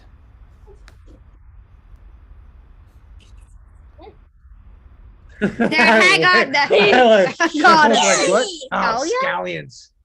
They're Haggadah. I said leeks. Green onions. What do you think? Close. You should get partial credit for leaks because it's so good. There's a clear difference between the 2. A leek and a scallion, yes. You could bruise with a leak. I'm sorry. You could definitely bruise a guy with a leak. Oh, yeah. Oh, cat tacos. God. Well, you still got 5 more to go. Here we go. Whose cup is Elijah's cup? It's not yours. Not yours. Not yours. I think you can get credit for not yours. Credit for not yours. You can take The it. illustration's hilarious. Hilarious. Wait, this is the same stuff like last year. All right, what do they have? I remember the not yours. Oh. It might be in different Not order. yours. Oh, another puzzle. Puzzle. All right, nine. Put the following lines in the order in which they were cited in the verse, starting with "Who knows 13." Oh gosh, that's a hard one. Tough one. Yes, it is. It's not that hard. Come on. Well, if you know how many there are, then you know what to do. I don't Well, you understand this. What? Yeah, this is hard. I'm just putting. Oh, we'll see. Hold on, hon. Wait. From highest to At lowest. least you have over a minute. From highest to lowest or lowest to highest? Starting with "Who knows 13." I made that. 9 months of childbirth, 12 tribes of Israel. Yeah. I don't know what the last 2 blank stars in Joseph's dream. Do you think this is good? Or do you I don't know. think- You're better Go at to the puzzles. Mishnah. Is it highest to lowest or lowest to highest? Highest to lowest. How do you Highest to guess? lowest. Oh, highest to lowest. Wait. Crap. Wait. Bless the gods. How they do- make God- 40 We seconds. wait. Hold on. Wait, what? What? Wait, what? Wait, don't tell me. There we go. Ah, So there we go. much. Oh, Bless the gods. They made I don't God. know. so Okay. gas, Zizi? We need to listen to Electric Pie. I didn't And you I need didn't to we're see not the video. I'm not listening to Electric let's Pie. just Allie, hope, Why? let's How just do you hope I listen got to it I'm not right. going to. Well, it's all right. You can't It's make okay. it. It's an amazing song. Trust me. Okay, but Also we're not the- going to listen to it tonight. Also, don't the know two of animation is those. amazing. What are you looking at? Wait, the animation's amazing in what? Bless the gods. they- Electric Pie? Yes. Oh yeah. Yeah. Can you just Look it up on your free time. The chorus is hilarious. It's bless the gods. They make Godzilla. And They then make Godzilla? Yeah. Nobody got that one right, Jack. You got Nobody. us all. Whoa. Oh my god. A stumper. Okay. Oh, come on. How many? Got it. There's 13 Bless books the in gods. the They No, there's made Oh, Godzilla. five Six. books. Yeah. there are 12 Six thousand, books. 11 Talk about Godzilla just being a normal. What even is the Mishnah? I don't even know. 9 months and then 6 books. Who read Fucking Green hour. Oh, come on. Come on. Come on. Being a rave. Oh, we got the green and the reds mixed up. All right. Next. Next. All right. Yeah. That was a tough one. Godzilla an actual rave. Oh yeah. Not your first All rodeo. right. What's next? Oh, what is on your Seder plate tonight? You have to write stuff. Oh. Can you? Ooh, Not fair because my keyboard wasn't on. that is a gorgeous Seder plate. Ooh, I don't want that. I don't. Seder plate. Wait. I'm using my cutting board, by the way, in case you're wondering what I'm using. Radish. Yes, I do. How do you know? Because I saw it. You showed me. You said, "What's missing?" And I was like, "Shank bone," and you're like, "Right." What else is on there? It's just like That's it. Oh, Wait, what? Wait, why? It just why did it do that? I don't know. Time's up. what? You want to do it again? Type in your answer and we Again. got it right. What? Go ahead. Look up. What? Game is paused. Oh no, that's strange. Uh-oh. Oh, all right. On the Egypt side, the Egypt Never is double mind. order. Passover starts on which day of which month on the Jewish calendar? What? That's gonna be a hard question for everybody. That's a hard question. I don't expect y'all to know that. No, Yeah, boy, yeah, boy, yeah, Really boy, did. yeah, boy, boy. Daddy got it. Boy, boy, Okay. Fabulous. That's impressive. Oh. We're coming for that I think we all know booty. who's winning this. We're coming for that booty. Okay. oh my. Let's go. Okay. Just saying. Oh. No, I don't. I'm just like I'm looking at the pleasure you're taking in it. If they were 3 and 4, I'd still be. I'm gonna kick your ass. And finally, the phrase that is commonly recited at the very end of the Seder is what? The very end. Next year in Jerusalem. Next year in Jerusalem. There you boy. go. Yeah, boy. Next year. Hmm.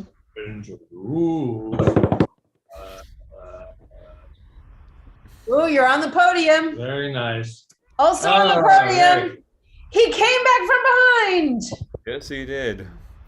How does he do it? Homie. Way to go, everybody. And an honorable mention for Dress. Nice job. Thanks. Treff doesn't take home, a medal this year, but maybe next year. 10 years of marriage. You know, last place is still a winner. Rubbed off on him a little bit. What was that card game where last was? What? What was that card game where you tried to get in last? Hearts. Hearts, yeah, that's what it was. And Far yes, other you can end squish of my face. Well played. All right, drinking songs. Drinking songs. Oh no, Alfie Coleman, right? Well played. You gotta Nice. find the alpha. What do you Is think? it time? Wait, we'll let Jack resume and he'll let us know. Who hit the Fish, epic? fish more. I wanted to say that Alexander answered most of those questions. I didn't actually answer most of them. So the I 9 know this. You know this. Well done. that wasn't Bravo, you even though guys. we were a team. The 9-year-old was actually answering the majority of those questions. Well done. Bravissimo. See, Alexander, yes. You were 9 years old answering most of those questions. I didn't answer them. I didn't know them. I want that lousy t-shirt. He knew them. In fact, at one point, he pushed my, I tried to answer, and he pushed my hand away, and I would have been wrong, and he was right. I want that lousy t-shirt. Whoa. Makes me so proud. So proud. I want that lousy t-shirt. I'm gonna find that African. That's fine. No, you'll get a better prize than a lousy t-shirt. I want the lousy t-shirt. I might also get you the lousy t-shirt. Who doesn't want it though? It's kind of a funny t-shirt. I don't want it. It is a funny t-shirt. Did you find it? All right, is it time to look? I'm going to wear Is this. it time? Yeah, I guess. Time to look? Jack says it's time to look, guys. Oh my god. So I helped them before they were at my house. I don't know where to get it. great. If you could bottle that enthusiasm, you'd return. Oh my goodness gracious. Holy cow. They're the best. They're the best. They're the best boys. You're so jazzed up. Alexander's so competitive. He tried so hard. Yeah. Well, the other one who's so competitive over here. No kidding. Because I was like, oh my God. He goes, what? You want me to let them win? I was like, no, but the glee you're taking. And he goes, if they were 3 and 4. Oh yeah. He's got tomorrow too. Yeah. Yeah. Against found 4 it. people. I found the African. Tell them that you found it. I found the African. I'm successful. That's all. Bravissimo. What's it look like? Same thing. No, He found it. You were taller. It was a group effort. Alexander found it, but Connor had to retrieve it because it was a height issue. Got it. You're a good team. What's the afikoman look like? Show me. It's my face now. It looks like the afikoman. Can you Put show it on them? your mouth. Show us. You can squish my face, not scratch it. You just break it all You up. want to know something? Do you know that afikoman is supposedly dessert? Taste the afikoman. Talk about Taste. affliction. Red of affliction, man. That's dessert. Although you know what, you put a little butter and a little sprinkle of something. It's a Cinnamon, little drizzle sugar. honey. It actually Little can be kind of nice. A little A cinnamon. little, Yeah. little ice cream. Is cinnamon also for I Passover? don't think they need ice cream. Ice cream. Sauce, yeah. Ice cream, please. Cherry on top. Put a Yeah. cherry on top of anything. Yeah. Sounds delicious. I don't have ice cream I for don't you. know. I don't know. All right, here we go. All right. So we're right. done with the meal. I think I might still eat more, but You can eat more. now it's time to say some Well, sort of grace. So is anyone off? Religious Jews actually do this whole long grace after meals, after all their meals. It's a lot, but we're gonna just say, does anybody can guys, boys, can you offer a blessing for the community, or for Ukraine, or for Anybody? Everybody? Find a blessing. Yes. Prayer. Like a wish. Like a Thanksgiving. Maybe something like Thanksgiving. I hope that Putin just stops being a jerk Yeah. and stops committing war crimes. That would be good. It's What a good else? wish. It would also be cool if Russia lost territory. Well, That would be cool. I hear that. It'd be cool if Russia gets smaller because of this. Yeah. Well, they're losing in terms of sanctions. They're definitely taking an economic hit, even if not in their territory, in their Oh, yeah. borders. They are. They're dying economically. But There are I people think a blessing that Ukrainians stop suffering. Yeah. Contact. It's a good one. time. Think good things. Yep. I like it. Wish for the Ukrainians. Great. Jack. And with that, we raise our glass once I again. hope that they spend themselves Let's hit him. at many a Molotov cocktail. right. Inside Russian bank. Grandpa, would you do the honors? Yep. Dress. Did we lose him? Would you do the wine? Class number 3. Okay. Baruch atah Adonai Eloheinu melech ruach haolam borei pari hagafen. Amen. Thank you. A special night. We raise this cup of blessings and savor the sweet taste of transformation, from vines to wines. Amen. Man. Hmm. Oh, you know what that means. Oh, we have to open the door for Elijah. Open the door for Elijah. Yep. Door for Elijah. You can't come in. Oh, turn the light on too. Eliyahu Hanabi, Eliyahu Hadishbi, Eliyahu Hagiladi, Eliyahu Hanabi, Eliyahu Hadishbi, Eliyahu Hagiladi. Bimeira, Yavo Eleinu, Bin Mashiach Ben David. Bimeira, Yavo Eleinu, Bin Mashiach Ben David.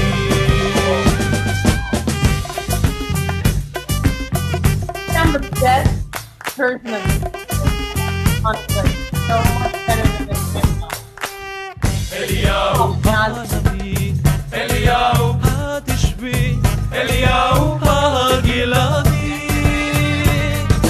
Eliyahu Hanabi, Eliyahu Hadishbi, Eliyahu Hagiladi.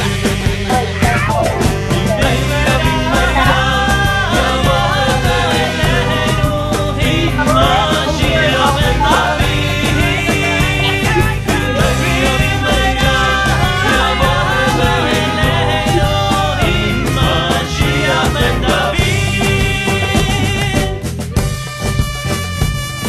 Can you lower it? Jack? I don't know how to do that. Okay. So guys, did he come? Yeah. He must have. Must have to mine too, because I don't want to spill on my keyboard, but whoa. Wow. Somebody drank all the wine. Alexander, somebody drank all the wine out of this cup. Oh, that is awesome. That is awesome. I don't know how he's getting home tonight. I hope someone took his car keys. I know, right? Cab company he can call though. I mean, he's Elijah. He probably has a limo or something. He's actually got a chariot, but I do think we do know there's a cab company he can call. Yeah. Did you see That is fabulous. All right. Yeah, put him on the subway and then he'll. Not the subway. Not the subway after Not the yesterday. subway. Hallel is traditionally a lot of different songs. I don't think And it's- Connor, would you read this? The Israelites. Why is there Kahoot sound going on in the background? Just read. The Israelites sang and danced with joy when they realized that they were safely on the other side of the Red Sea and were free at last. While they give thanks to God because the story says that God delivered them to freedom, we rejoice in our freedom as well in our own way. All right. What do you got first, Jack?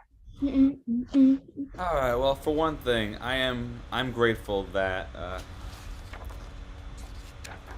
I'm very grateful that I was able to put this together. I am too. Well, for one thing, I've been going through a lot of computer issues recently, and as a result, I'm just grateful that it didn't turn out the way that I thought it was going to turn out. But I think first and foremost that you all were able to make it. Yes. You're here. I'm very grateful for everybody on this Zoom. That you're at least getting something out of this. Yeah. Yeah. I'm grateful that you're all in my life too. Just grateful. Very grateful. We're thankful to join you once again and doing this with you. This is actually become a very big highlight of our family and our life. Yay. That makes me so happy. That's wonderful. It's great. I'm thankful to Zoom because, it makes it possible for us to spend time together even though we're far apart. We should do more Zooms even if it's not Passover. I know, right? We should go up there too. Alexander, you don't need to raise your hand. Just let us know. I'm thankful for being here with everyone today. Being I'm so thankful for that. Oh my gosh, I'm so glad that moment just got recorded. I'm gonna watch it in a Here, can you loop. do it again? Oh, wonderful. Best friends forever, BFFs. Okay. That's wonderful. Gorgeous. All right, we lost Grandpa. All right, let's see Still what here. happens. Lost him. Where is he? Oh, wait, did we just switch? There you are. Yay. Okay. Oh, it went to that's why. Got it. Hey Grandpa, Yes. anything you're grateful for? You love questions like that. You love them. Oh, what am I grateful for? Well, I don't know. I'm grateful that we had this wonderful Seder together. Andrea made me a great Seder night, some sort of Seder dinner. Nice. Yes, always grateful for Andrea for so many reasons. And Yep. that's enough for tonight. Hey, that works. That's awesome. All right. One more question. Peter, what are you grateful for? What's a thing you're grateful for? Oh. That's wonderful. Go ahead on your beard. Okay. You know what else What's we're probably all Jack? grateful for? What else? Another cup of wine. Woohoo! Here we go. All All right. Jeremy, would you do this one? Do the honors for the last class. On this special night, we raise this cup of blessing and savor the sweet taste of transformation from vines to wines. Amen. Great. Grandpa, do you want to do the Hebrew? Grandpa, you want to just do the Hebrew? Baruch atah Adonai Eloheinu ruach borei pari hagaf. Amen. Fantastic. And now it's the other moment you've been waiting for. Oh, drinking songs. Yep. It's Okay. time for the drinking songs. So here's the thing. When you pick a number and that becomes the one you're doing, you got to do it every time, you know, with each new one when it comes back to it. But we all do number one. Yeah. So, All right. ready? Ready? Here we go. I'll choose 12. All right. All right. You're going to have to do a couple because there aren't that many of us. All Here we right. go. Who knows one? I know one. All together. One is our planet, which we need to keep safe. Who knows two? Somebody pick it. Somebody. Two are the Seders. And one is One is our our planet, planet, which which we need to keep safe. Who knows three? Grandpa? Three are the amigos. Jeremy? Seders. One And is one is our our planet, which we need to keep safe. Why can I not focus? Who knows four? Four of the Beatles. Three are the amigos. Two are the Seders. And One is our planet, which we need to keep safe. Who knows five? I know five. Five are the letters in Wordle. Four of the Beatles. Three are the amigos. Two are the Seders. And One is our planet, which we need to keep safe. Who knows six? I know six. Six are the degrees of Kevin Bacon. Five are the letters in Wordle. Four of the Beatles. Three are the amigos. Two are the Seders. And one is our planet, which we need to keep safe. Who knows seven? I know seven. Seven of the years. Wait, I of- know seven. Oh, you know seven? You know seven. I know seven. Seven are the years of the 7-Year War. 6 are the degrees of Kevin Bacon. Five are the letters in Wordle. Four of the Beatles. Three are the amigos. Two are the Seders. And one is our planet, which we need to keep safe. Who knows eight? I know eight. Eight is not the letter B. 7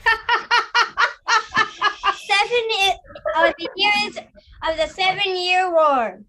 6 are the degrees of Kevin Bacon. Five are the letters in Wordle. Four of the Beatles. Three are the amigos. Two are the satyrs. And one is our planet which we need to keep safe. Who knows 9? I know 9. 9 is saved by a stitch in time. 8 is not the letter B. 7 are the years of the 7-Year War. 6 are the degrees of Kevin Bacon. 5 are the letters in Wordle. 4 are the Beatles. 3 are the Amigos.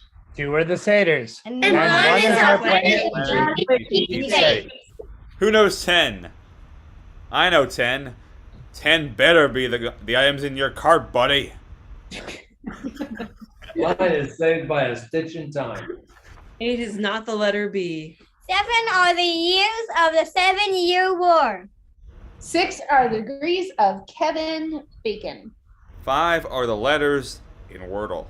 4 are the Beatles. 3 are the Amigos.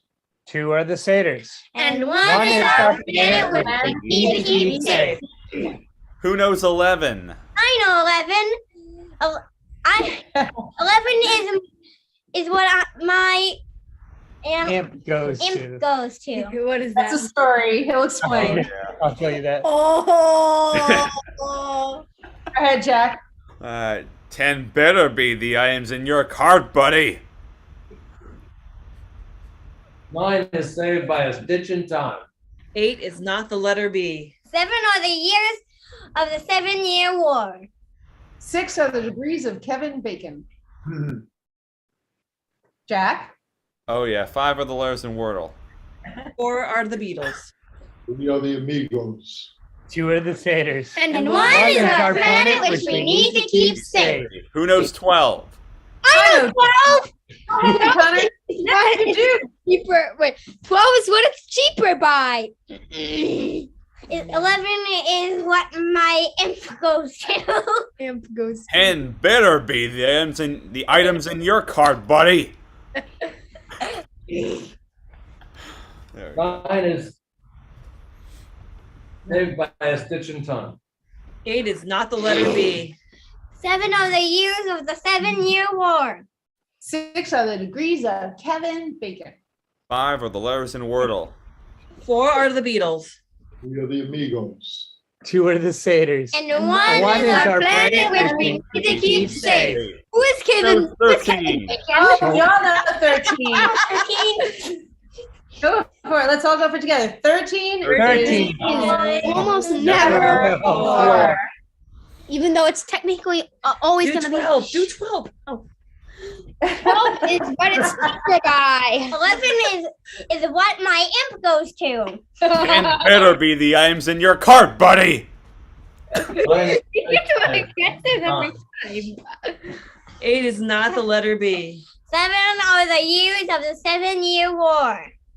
6 are the degrees of Kevin Bacon. 5 are the letters in Wordle. 4 are the Beatles. 3 are the Amigos. 2 are the satyrs. And And one 1? Is our planet which we There need could be to only one. There could be only one. There can be only one. That is so funny. That is so funny. All right, and our final song. Final one. I'd God, yeah. Dad, God, yeah. So this has a very sing-songy melody. This has a sing-songy melody that you'll totally catch on to. Ha God ya, ha God ya. That father bought for 2 zuzim. Ha God ya, ha God ya. And it goes. That's the chorus. Ready? Here we go. Then came the cat who ate the kid that father bought for 2 zuzim. Ha God ya, ha God ya. Then came the dog who bit the cat who ate the kid that father bought for 2 zuzim. Ha God ya, ha God ya. Then came the stick that beat the dog. Oh, no. The cat who ate the cake that father bought for Jesus.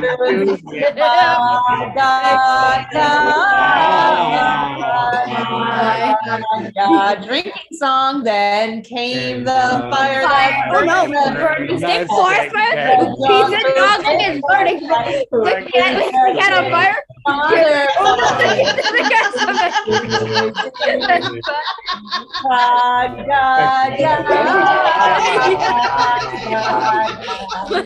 Fun fact, these are the original lyrics. Keep adding his own commentary. No, we didn't. Came the water that quenched the fire. That beat the dog who kicked the cat who ate the father, but for chooses Yeah.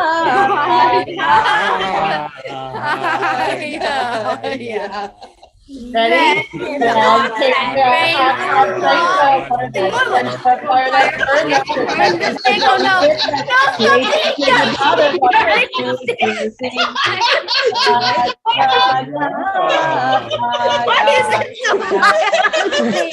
Why is this so violent?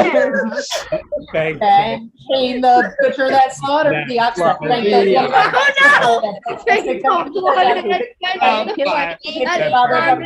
Josie. No, not the dog.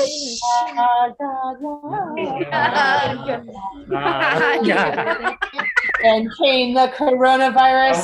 That slaughtered the ox that drank. You gotta go.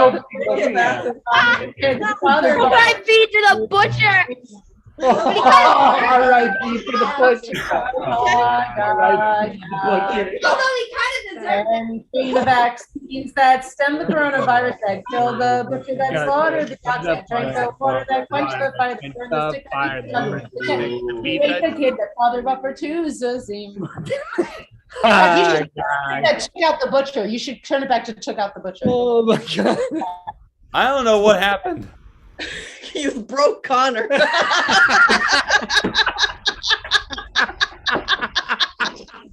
He started inserting his own lyrics, and we just broke him.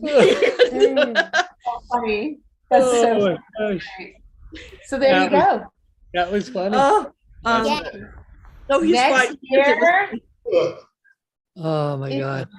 That was a lot. That was funny. Yeah.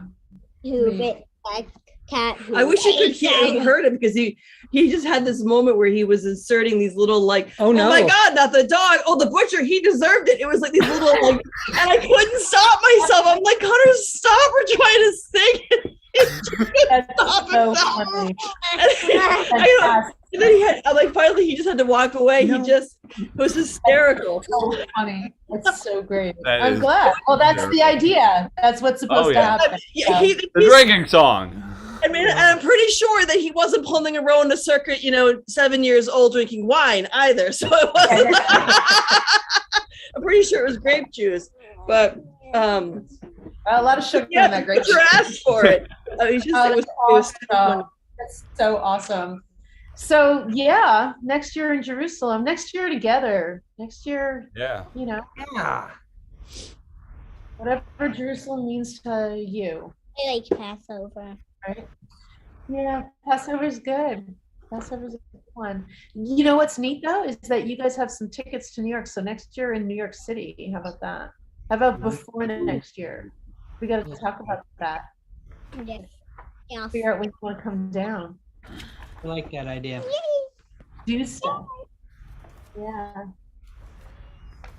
That would be awesome. All right, Jack, any closing anything you want to say, or?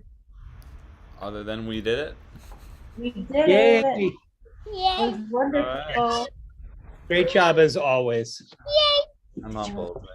You all make it wonderful. So. Yeah, thank you so much for being We're here. definitely getting you in Hebrew next year because that was unbelievable. What you Oh yeah. Oh, do you want to hear? Do you want to sing for them, or is that time past? I think that time has passed. Do you want to do it now or no? I would take it. Okay, he's tired. He's tired. I got it on video though. Yeah. I could pull that up here if you guys want me to show it. Yeah. No. No. Oh no, he's feeling very self-conscious. Next year, Yeah. Who Next is Kevin Bacon? Well, We keep he's talking going- about Kevin Bacon. That is a great question. That is a great question. Kevin That Bacon is this No, guy. I'm not getting off you. No. What? He's gonna pull him up. Where's Kevin Bacon? Kevin Bacon is a movie actor, a really good movie actor. Kevin Bacon. That's Kevin Bacon. He's kind of he's a movie Why is star. he called Kevin Bacon? That's his name. Not, His name. he's Well, not. that's his name. That's the person with the last name. That's person with the But last here's the name. thing. Bacon. Wait, Connor, you'll like this. So there's this. I don't know how it started. I think it's from the play. I think it's actually from the is it John Guare's play? Where what happened was they realized that everybody is connected in some way. How many degrees of separation are you from somebody? Like, for example, I met Hillary Clinton, who has met Barack Obama. I am only 2 degrees of separation away from Barack Obama, right? Because I met Hillary, Hillary's met Obama. So you are 3 degrees of separation away from Obama. You also are in other ways because your mom did, and dad did the wedding for Caroline Kennedy Schlossberg's daughter. And I think the Clintons were probably there. So again, a couple degrees of separation that bring you all the way to directly to Obama. What the joke is that everybody is no more, they say you're no more than 6 degrees of separation away from anybody else in the world, that you can get there in 6 steps. And it became somehow a thing about Kevin Bacon. So you're 6 degrees away from Kevin Bacon, the actor. And so that's where that came from, 6 degrees of Kevin Bacon. All right, this is your last chance. Did you want to sing the song before question song or no? I'm 3 degrees of separation from after Ted this. Cruz. All right. Oh. All right. It is like 2 hours. Yes. I will not be able to get up tomorrow. Oh yes. I will be out cold until 10. Now I'm gonna get you that massage. So are you saying that it's time to say goodnight? Well, they're usually in bed by 8. So the fact that they're up at 9:30. Yes. Time to say goodnight. Well, mwah. That's the answer to Kevin Bacon. Okay. All right. Love you. You guys say goodnight. Oh no, it's just his chest. Can you say goodnight? Good night. Thank you for being so great. Thank you all for being with us. You guys were amazing. Love you.